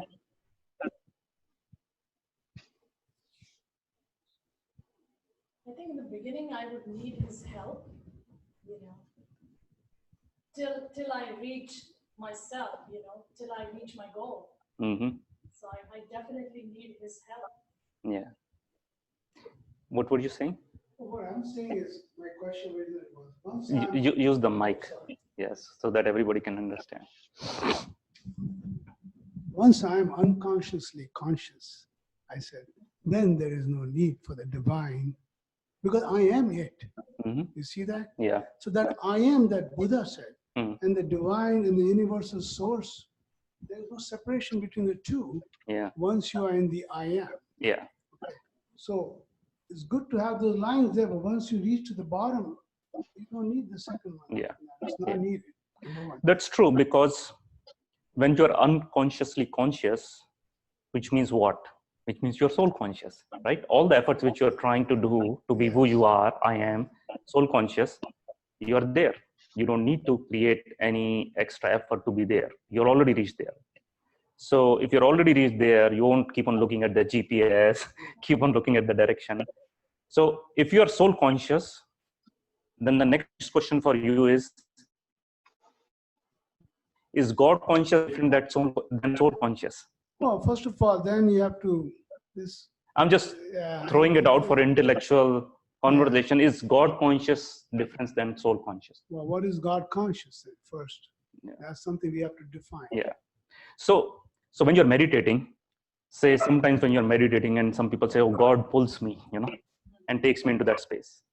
Or sometimes you make an effort and you get into that space. They both are not two different spaces, right?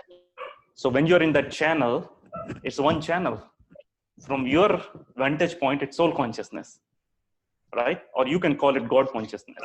But from God's vantage point, it's the same stream, right? The channel is the same. Like in this moment, right now, for example, every single person who is there. One second. Somebody's mic is really okay. So if you really see in this moment, wherever you are sitting, every single TV channel or radio channel is present right now, right? CNN, ABC, CBS, whatever it is. The reason we are not able to see that or listen to that FM is because we don't have the right instrument, right? We don't have a radio, we don't have a TV, and we are not tuned to the right channel. But that doesn't mean those channels are not present here. It's just I'm not tuned in. Similarly, that God's consciousness, that energy is everywhere, every single time. It's not that he's everywhere, but his energy, that channel, that stream is available. But once I turn myself into soul conscious and I tune into that, I'm there. So every single moment I could be there and I could be out of there. So that stream is always existing. So when you are unconsciously conscious, you're already there. You don't, in that moment, there won't be any thought, am I God conscious and am I soul conscious? No, it's all one. So it's like you enter in this room and there are so many candles, right? There are a lot of candles. They're all burning, right? They're all lit up. How would you say the light is coming from this candle versus this candle? It's all one light, right? So in that moment, it's all one light because the energy, the channel is all same. So in that moment, there is not even a thought about like, hey, I'm soul conscious, I'm this or that. You're already there. Now comes the question whether you need God or not. So you need, in some way, just like we were talking about, you need a contrast, right? Through which you can see yourself. Because sometimes, like, for example, you are going through a tough time in your life. You are a great sports person, right? You really reached your highest potential. But now you're going through a place where you're out of form, you're not performing. And then the coach comes, right? And coach says, hey, you did the best thing. You are the best player. You have the potential, right? So the coach is basically motivating you. He's basically taking you to the gym and helping you do the push-ups or whatever it is. In that moment, he's basically helping you realize your true potential, who you are. He's reminding you.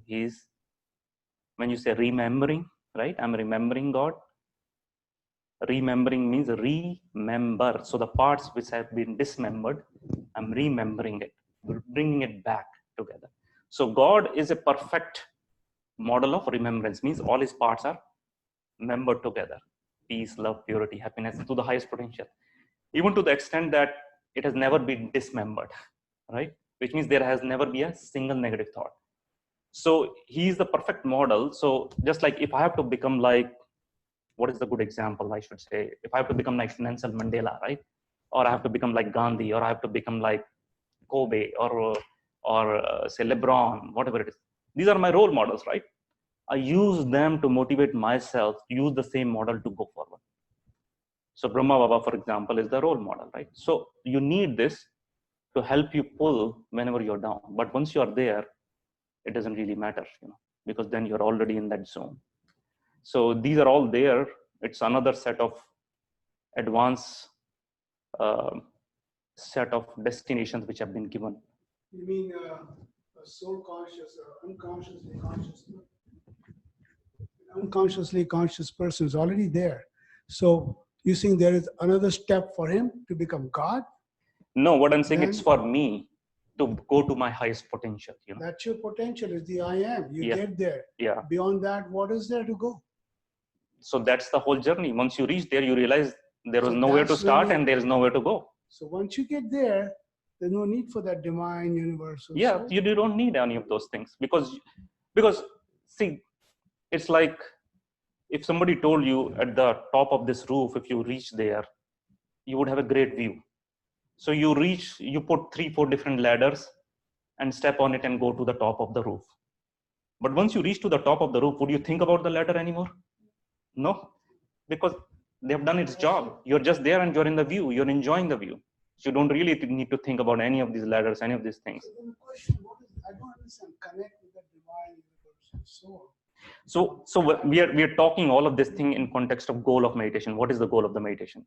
The goal of the meditation is we are using these steps to connect, to ourselves. Like we are. So in meditation, 2 things are required.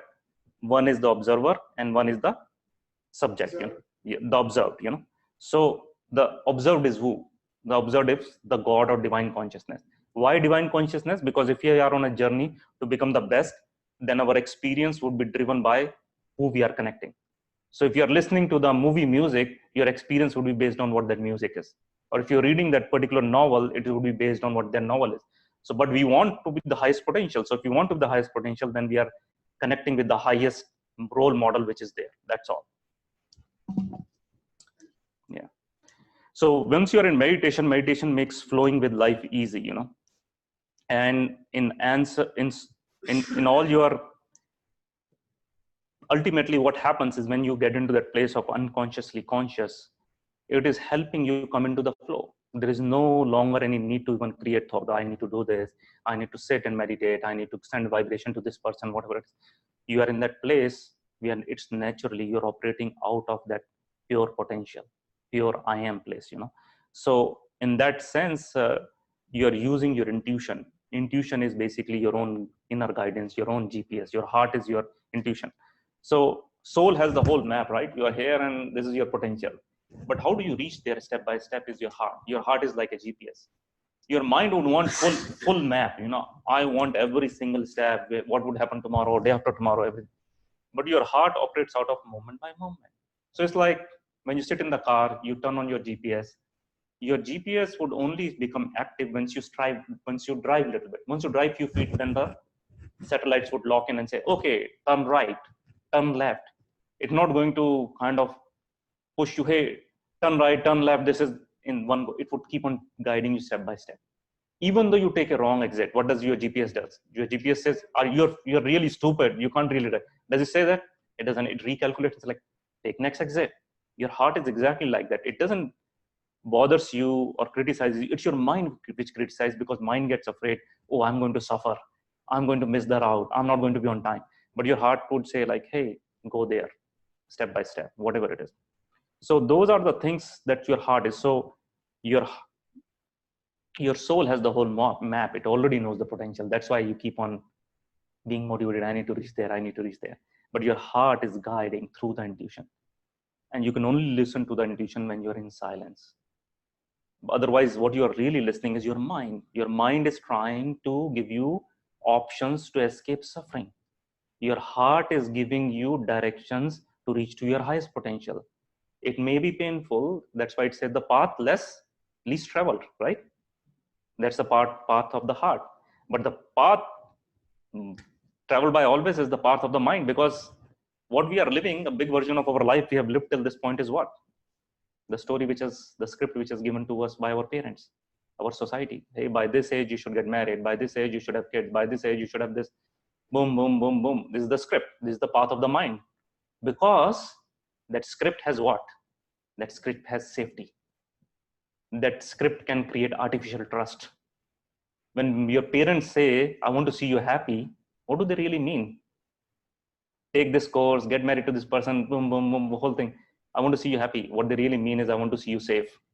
Because if you are not safe, if you are at risk, if you struggle, if you suffer, I would suffer with you.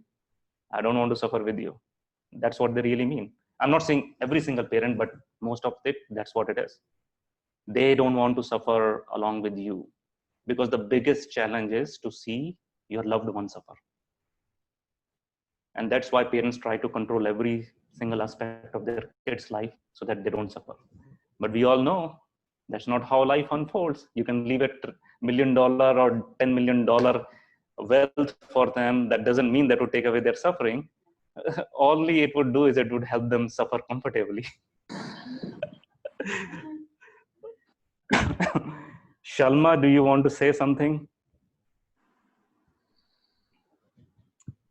Somebody raised hand. Okay, we'll move forward. So understand what is the role of the heart and what is the role of the soul here, And as more and more you get into your feeling space, you would get fine-tuned. This feels right. The connection with this person is right. This person, it's not okay. Or today I'm upset, or today I'm feeling little confused. So instead of ignoring your confusion, just become present with it. Okay, I'm confused. It's okay to be confused. You can't be clear all the time, right? You're still on the journey. So if you're confused, let me not jump the gun. Let me not take decisions which are important. Let me pause for some time. And I can communicate to the people around me, hey, today I'm not going to take decisions because I'm unclear. So when they're expecting something from you and you don't give them any answer, they don't feel confused because of your confusion. That's how you would communicate what's moving forward. And as you go through, that's how you're moving your life step by step, what's unfolding. You trust your feelings. Because right now, what has happened? We don't trust our feeling. We don't trust our heart. We look at the data, right? All the companies are looking for data to find the next thing. And then also they mess up so much, right? And a lot of people don't want to believe data. They want to believe what they want to believe, right? And they're standing in middle of the oceans rising, and then they still don't want to believe that there's a lot of change happening. So the challenge is quietening and disciplining the mind to allow yourself to listen to the guidance. And that guidance would really emerge when you're still. Just like when the water settles in the bucket, you can really see what is the need in that moment. You're not going through any filters. So we already talked about all these techniques is to discipline the mind, okay? So mind gets influenced by several things, okay? So the way it manifests itself is through the form of a thought. So thought comes and that's where it is. But how the thought get influenced is through external influences and internal influences. What are external influences? All of these things, media, education, culture, boom, boom, all you have taken it. What are internal influences? Your intuition, memory, experience, all of these things basically create this, So the combination of all of this is what you are making the choices around that, And what we are trying to do is when we are practicing really meditation, we are going to our true potential and making choices out of that, not through the mind only. We are going through that highest potential and through that uninfluenced place, which in another way we call it what? Detachment. We are getting detached from all the stories, all the dramas, all the expectation from our mind to really operate from our soul, So thought creates feeling creates attitude, action. And if you continue doing the same thing, action become your habits become your character and personality, and then it becomes your destiny. But there is a chain up also. Your thoughts are based on your perception. Like two people standing in the ocean waves are wild. One of them says, I'm not going to get into that ocean, I'm going to get drowned, this is really dangerous. The other guy who's an expert swimmer, he's surfer, he said, today would be the best day of my life, I'm going to catch really good waves. Same ocean, two different people, two different perception, right? So where it's coming from, their past memories, their past experiences. One of them have actually had a bad experience. He's afraid. The other guy is like, hey, I'm going to have a great time. And based on their values, which is like their values are based on, hey, I don't know who's Mic still went off. Okay. So then what do you value? Do you trust or do you doubt? That's your personal value system. And there are a lot of values related to it. And where does that value come from? Who you think you are? Are you a victim? Or are you the one who trusts? You are a soul. Or are you a body? That's all in the end, right? As a soul, Ajar Amar Avinashi, right? As a body, I'm going to die. As a soul, I'm imperishable, indestructible.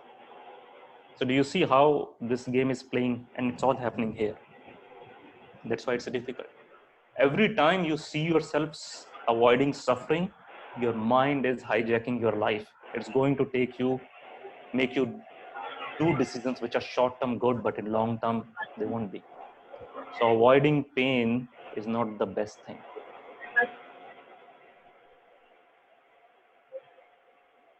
We are clear till here?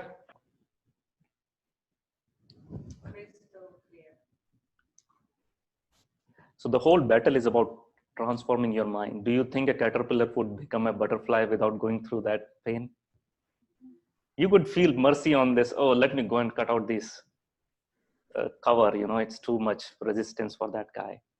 But that resistance he needs to bring out its wings. You can become the parent who leaves $500 million for your kids. Would it save him from all the suffering of life? He would still suffer, but suffer comfortably. Yeah.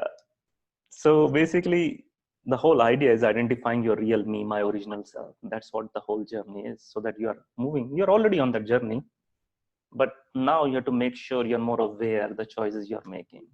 Your children's journey are not your journey. Your parents' journey are not your journey. Your journey is your journey.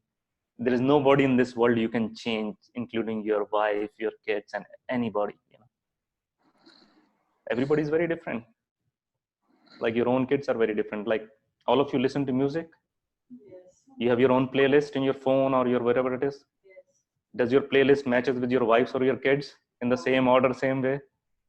But you want the songs which are in your playlist should be played by your wife in the same order by your kids.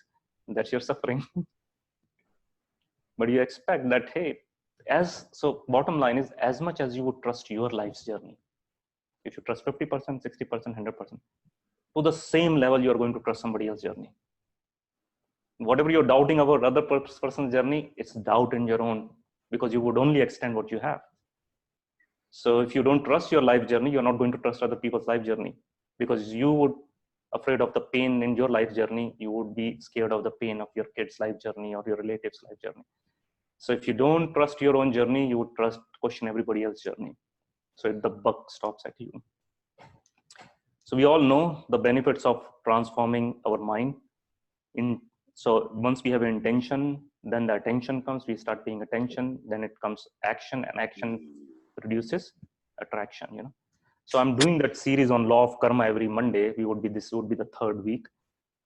So this is the whole idea, is to explain the same thing in different ways, how these law of karma is working in different ways.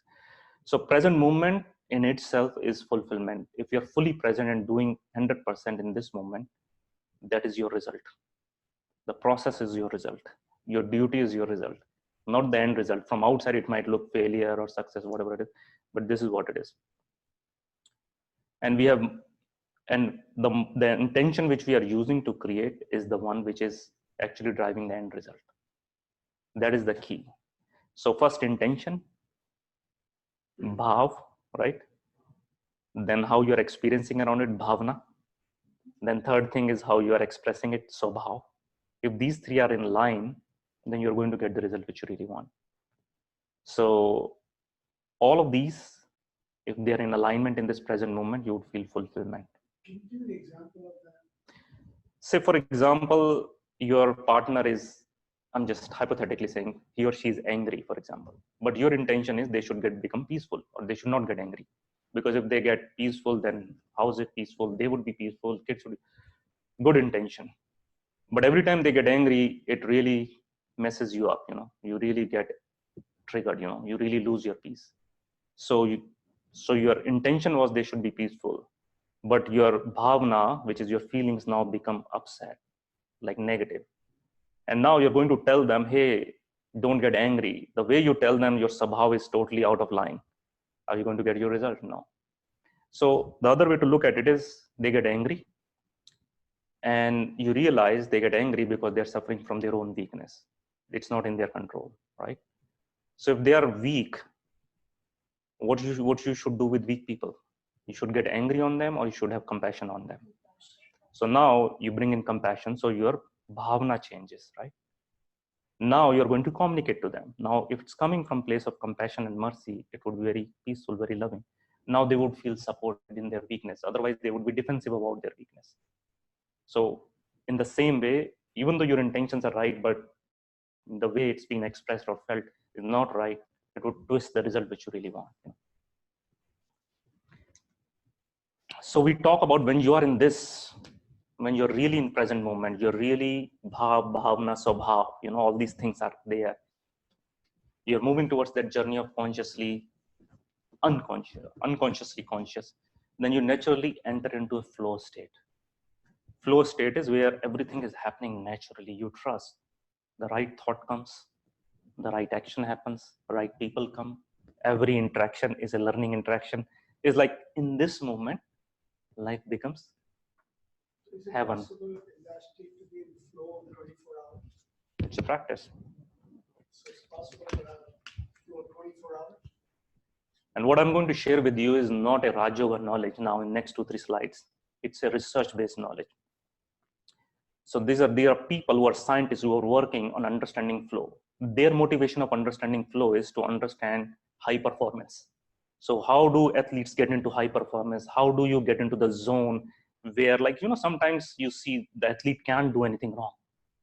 Everything what they're doing is perfect. Sometimes a musician just plays amazing and everything is wow. Right? The result is like this fulfillment, So there was one somebody was Eric Clapton, who is the famous singer. He was playing the guitar, and somebody asked him, hey, today it was very different, like the way you played the guitar, it was amazing. He said, I wasn't playing the guitar was playing me. Because the instrument and the one who is the instrument, they're both become one, The soul or the God energy has become one. It means the flow in the present moment, the universal energy is flowing through you.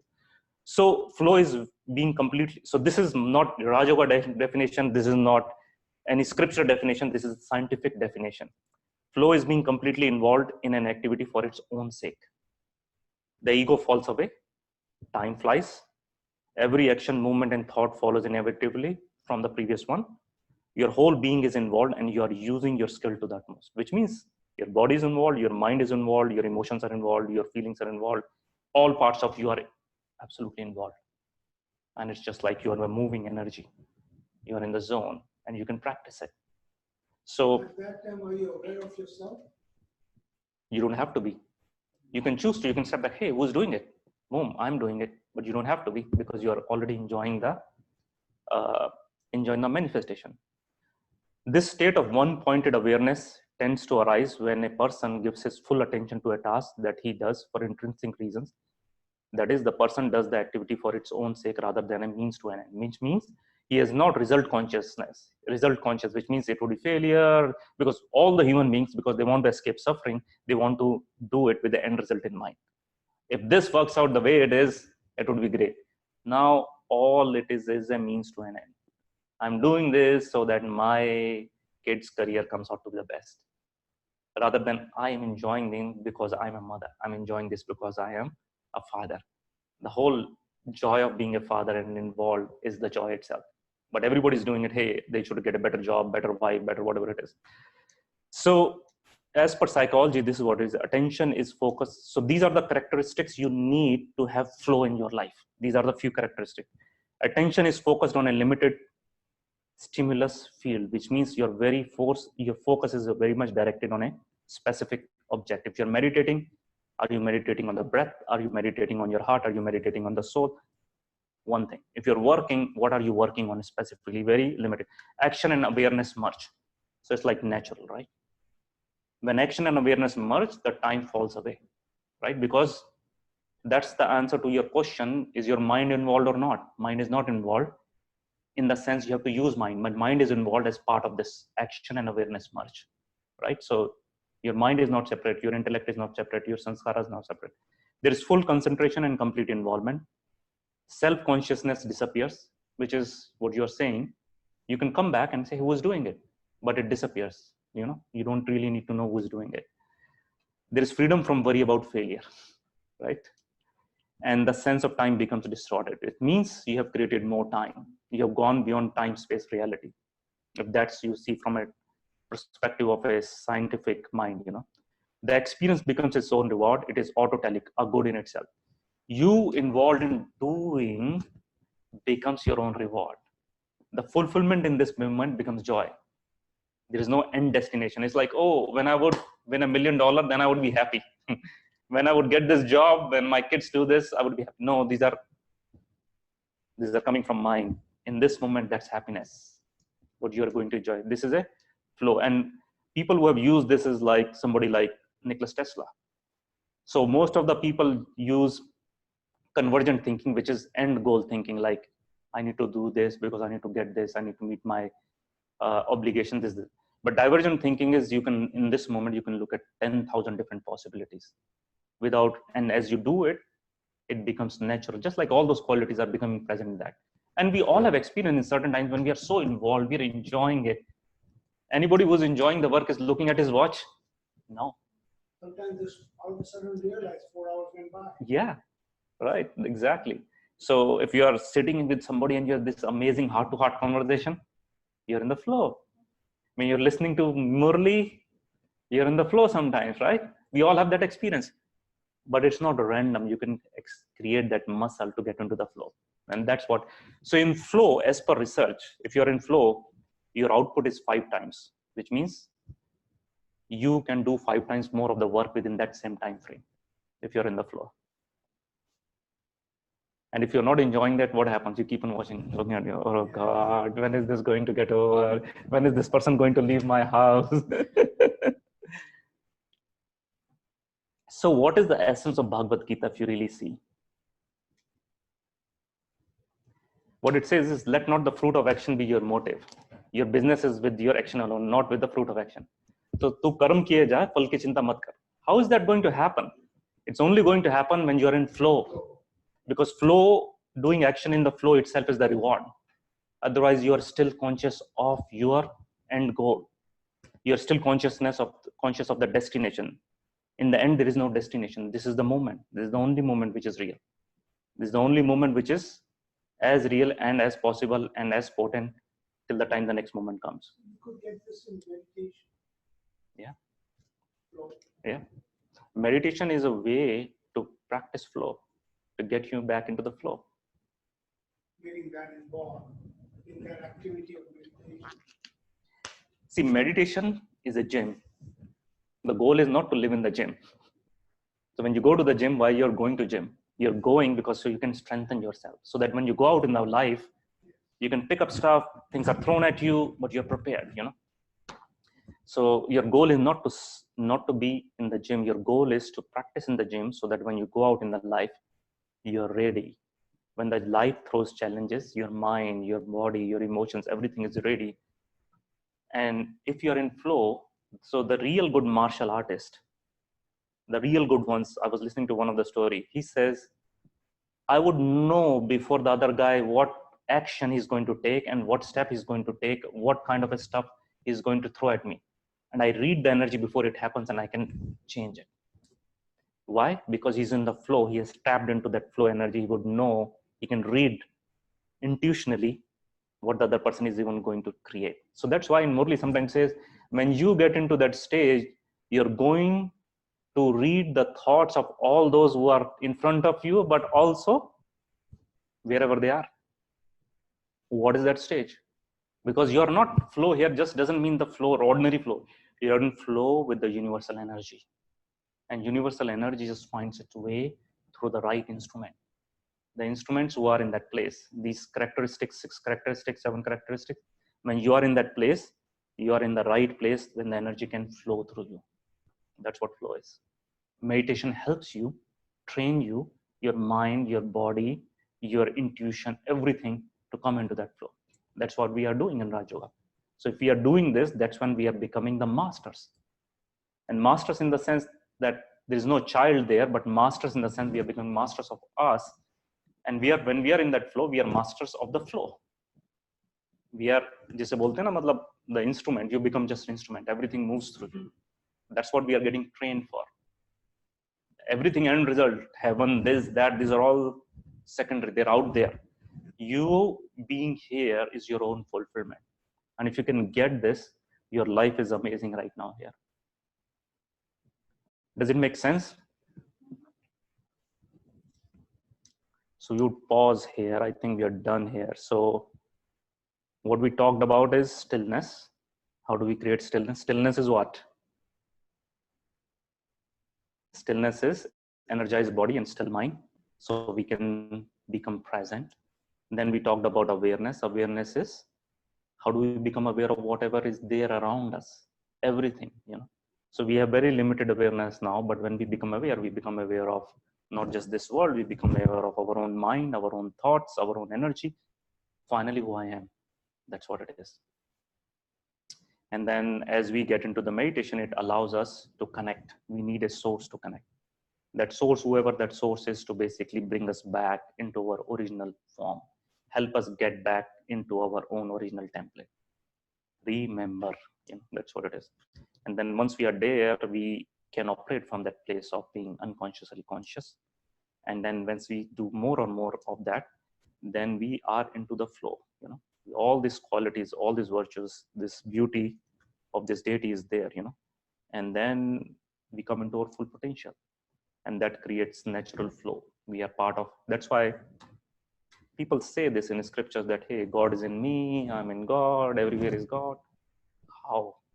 Until unless you don't come into the flow, you haven't prepared yourself, you won't experience this. These are all good thoughts, good inspiration, but you won't experience it. So you'll experience it once you get into that flow. So your meditation is your gym, and the journey is to experience everything without resistance. When you're suffering in life, the very next question you should ask is, what is it that I'm trying to avoid feeling something? What am I resisting? Sometimes you're resisting to feel powerless. In certain situations, you would be powerless. But if you're resisting, I don't want to be powerless, because powerless means I'm not in control. I'm not in control means my life is a mess, which means you don't trust life. But sometimes you have to give in and surrender in that moment. I have done everything, but everything is out of control now. And that's why there is a saying, relax, everything is out of control. So that quotation is for us, you know, relax, nothing is in your control. So once you do that, then you would be able to come into the flow. Then you're really making the effort to go beyond the territory of mind, because mind is still manipulating you to be in the place of pleasure or pain, trying to avoid suffering.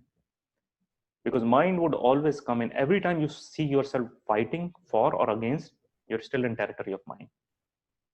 Mind would always keep you engaged. That's why mind wants to take sides, this side versus that side. And what did Buddha said? Find the middle path, so that you can get out of the territory of mind. That's what middle path is. You're not fighting for or fighting against. And everybody in the world is trying to make you polarize. The more the world is getting this way or that way, my way or free way, the more you have to come into the center way, because that's what it is. Because they are in the field of mind and we are in the field of flow. And if you understand it, it's easy for you to get into that flow. Make sense? Yeah. Anybody has any questions online or here before we wrap up with a small meditation? Yeah, one more question. All thoughts are created in mind. Do all emotions are also created in mind? Not always.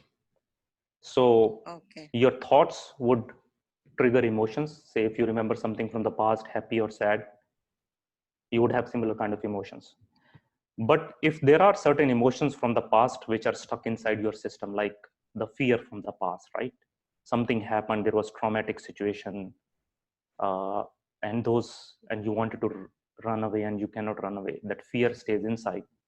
Now, those emotions of fear would create fearful thoughts. But they are all played in mind, no? Sometimes and sometimes not. For example, you look at some event in your life which is very threatful, right? And immediately you feel this anxiety, this panic. At that time, there are no thoughts. What you're feeling directly is panic, and your panic and this fear, whatever it is. It has bypassed your mental faculty of thinking, oh, this is fear or this is coming. No, boom. How many times I should not get angry, but when you get angry, you're in the middle of anger. At that time, it has bypassed the mind.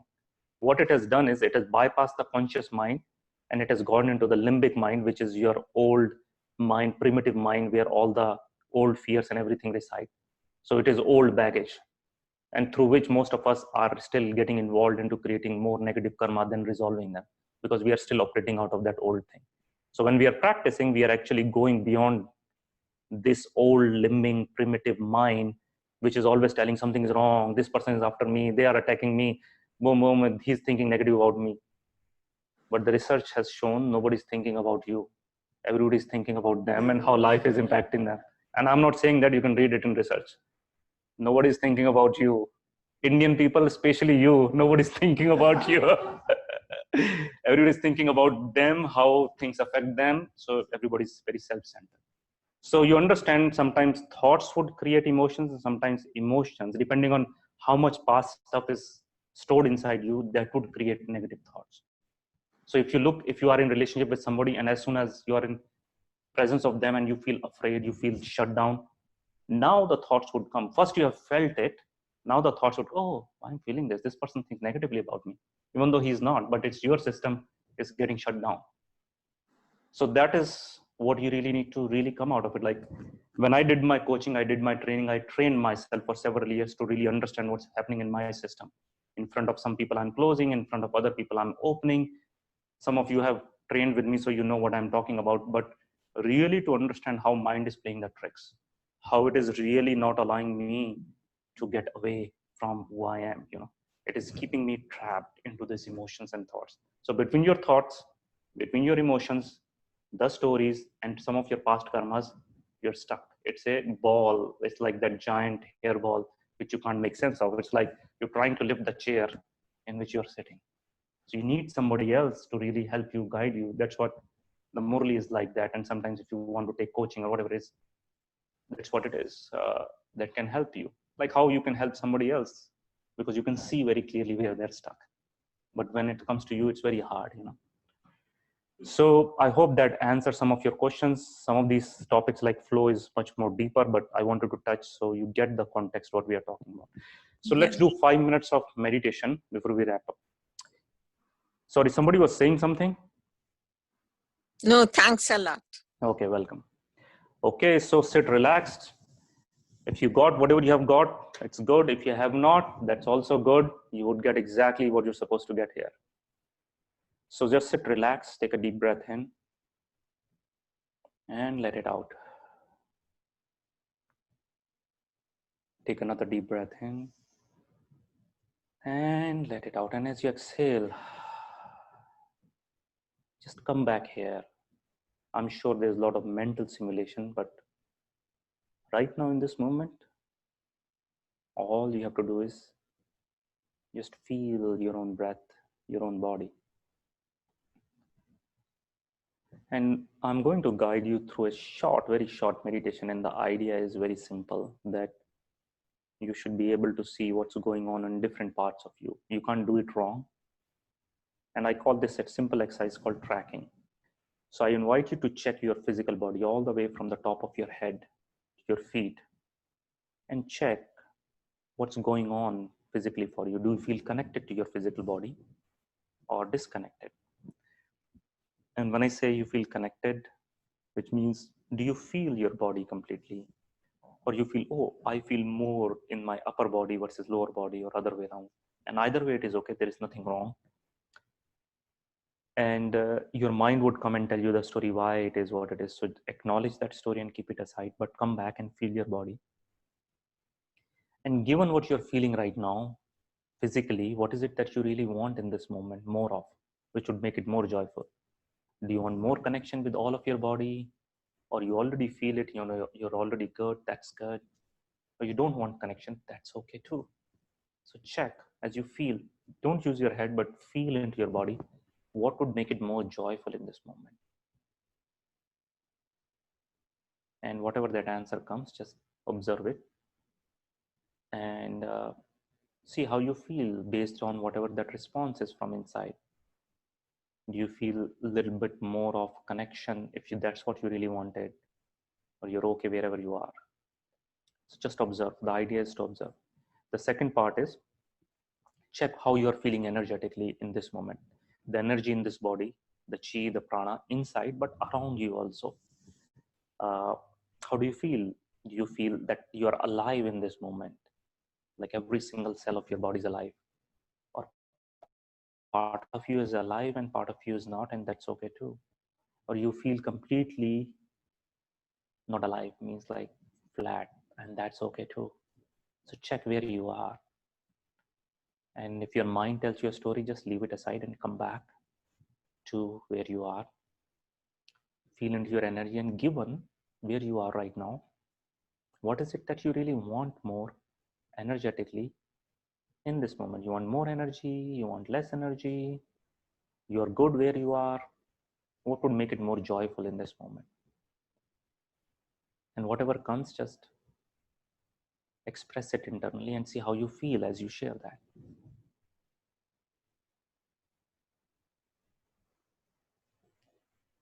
And if your mind comes in, just leave it aside, listen to it, don't fight.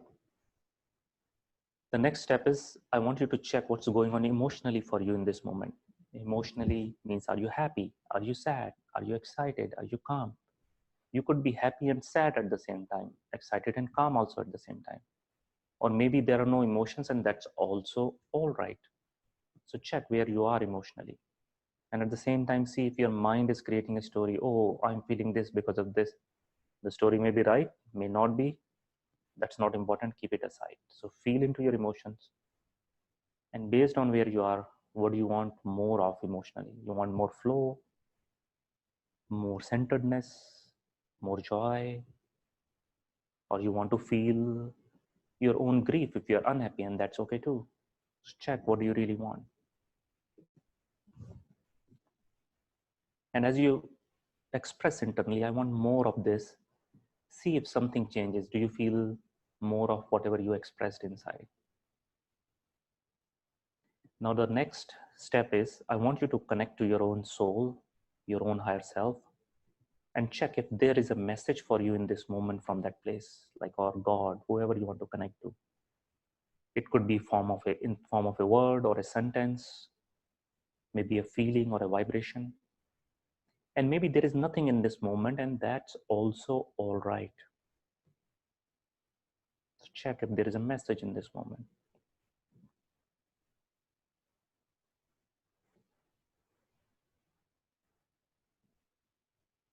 And take that message and see if it resonates with you, and just accept whatever is there in this moment. And now the next step is I invite you to step out or zoom out, like step back from all these parts of you.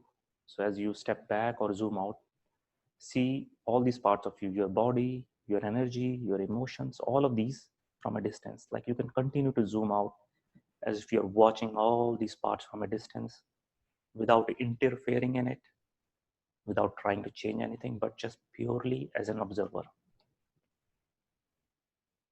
And you can zoom out as far as you can, or wherever you feel comfortable. You can find that place and just observe. Observe your own body, your own emotions, your own energy, the thoughts as they're coming in and going out.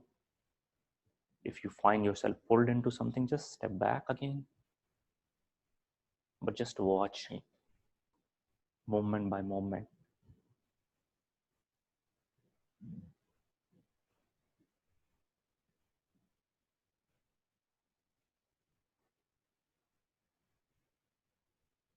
And in this moment, ask yourself this question: who am I? And just listen to the answer as it naturally comes. If it doesn't come, leave it aside, but stay with the question, who am I? As if you drop this pebble into the pond and let whatever emerges, let it emerge.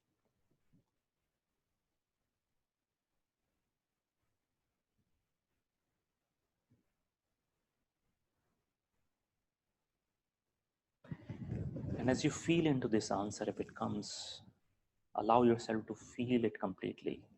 If it's peace, how does it feel to be completely peaceful? If it's love, how it feels to be completely love. What it feels like if every single cell of yours is full of love, like your embodiment of love or embodiment of peace. So allow yourself to feel it completely. And you can use your breath as if you breathe in, you can feel that love or this peace or this power expanding.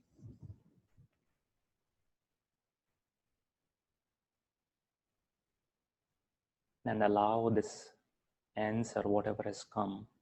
If it hasn't come, that's okay. Don't struggle with it. It is what it is. As it has come and you feel, allow it to expand in the space around you, like it fills the space around you, physical space, unlimited space, whatever it is. And just turn that experience into this unlimitedness, because you know you are an unlimited being. So what this, it feels to be unlimited in this space.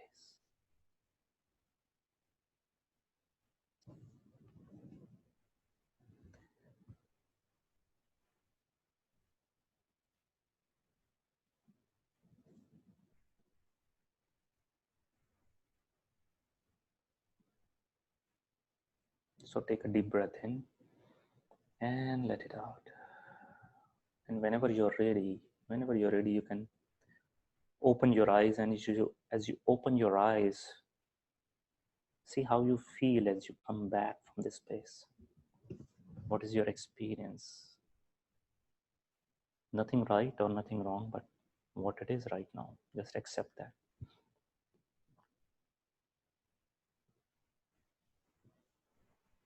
Thank you. Anybody would like to share anything in a word or a sentence, how you feel, where you are? I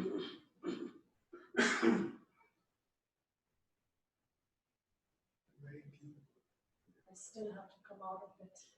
That's okay, just stay with it. Stop hearing you after a while. It's so deep. It's so powerful. Meditation. Mm-hmm. I didn't hear you after a while. Yeah. So just like you're saying, I stopped hearing you, which means you go beyond. You don't really need to hear because it's not required, because you're already there. Right where I was smooth stillness, peace. Nothing else was needed. I didn't want to come out of it either. Can you use the mic? Yes, sorry.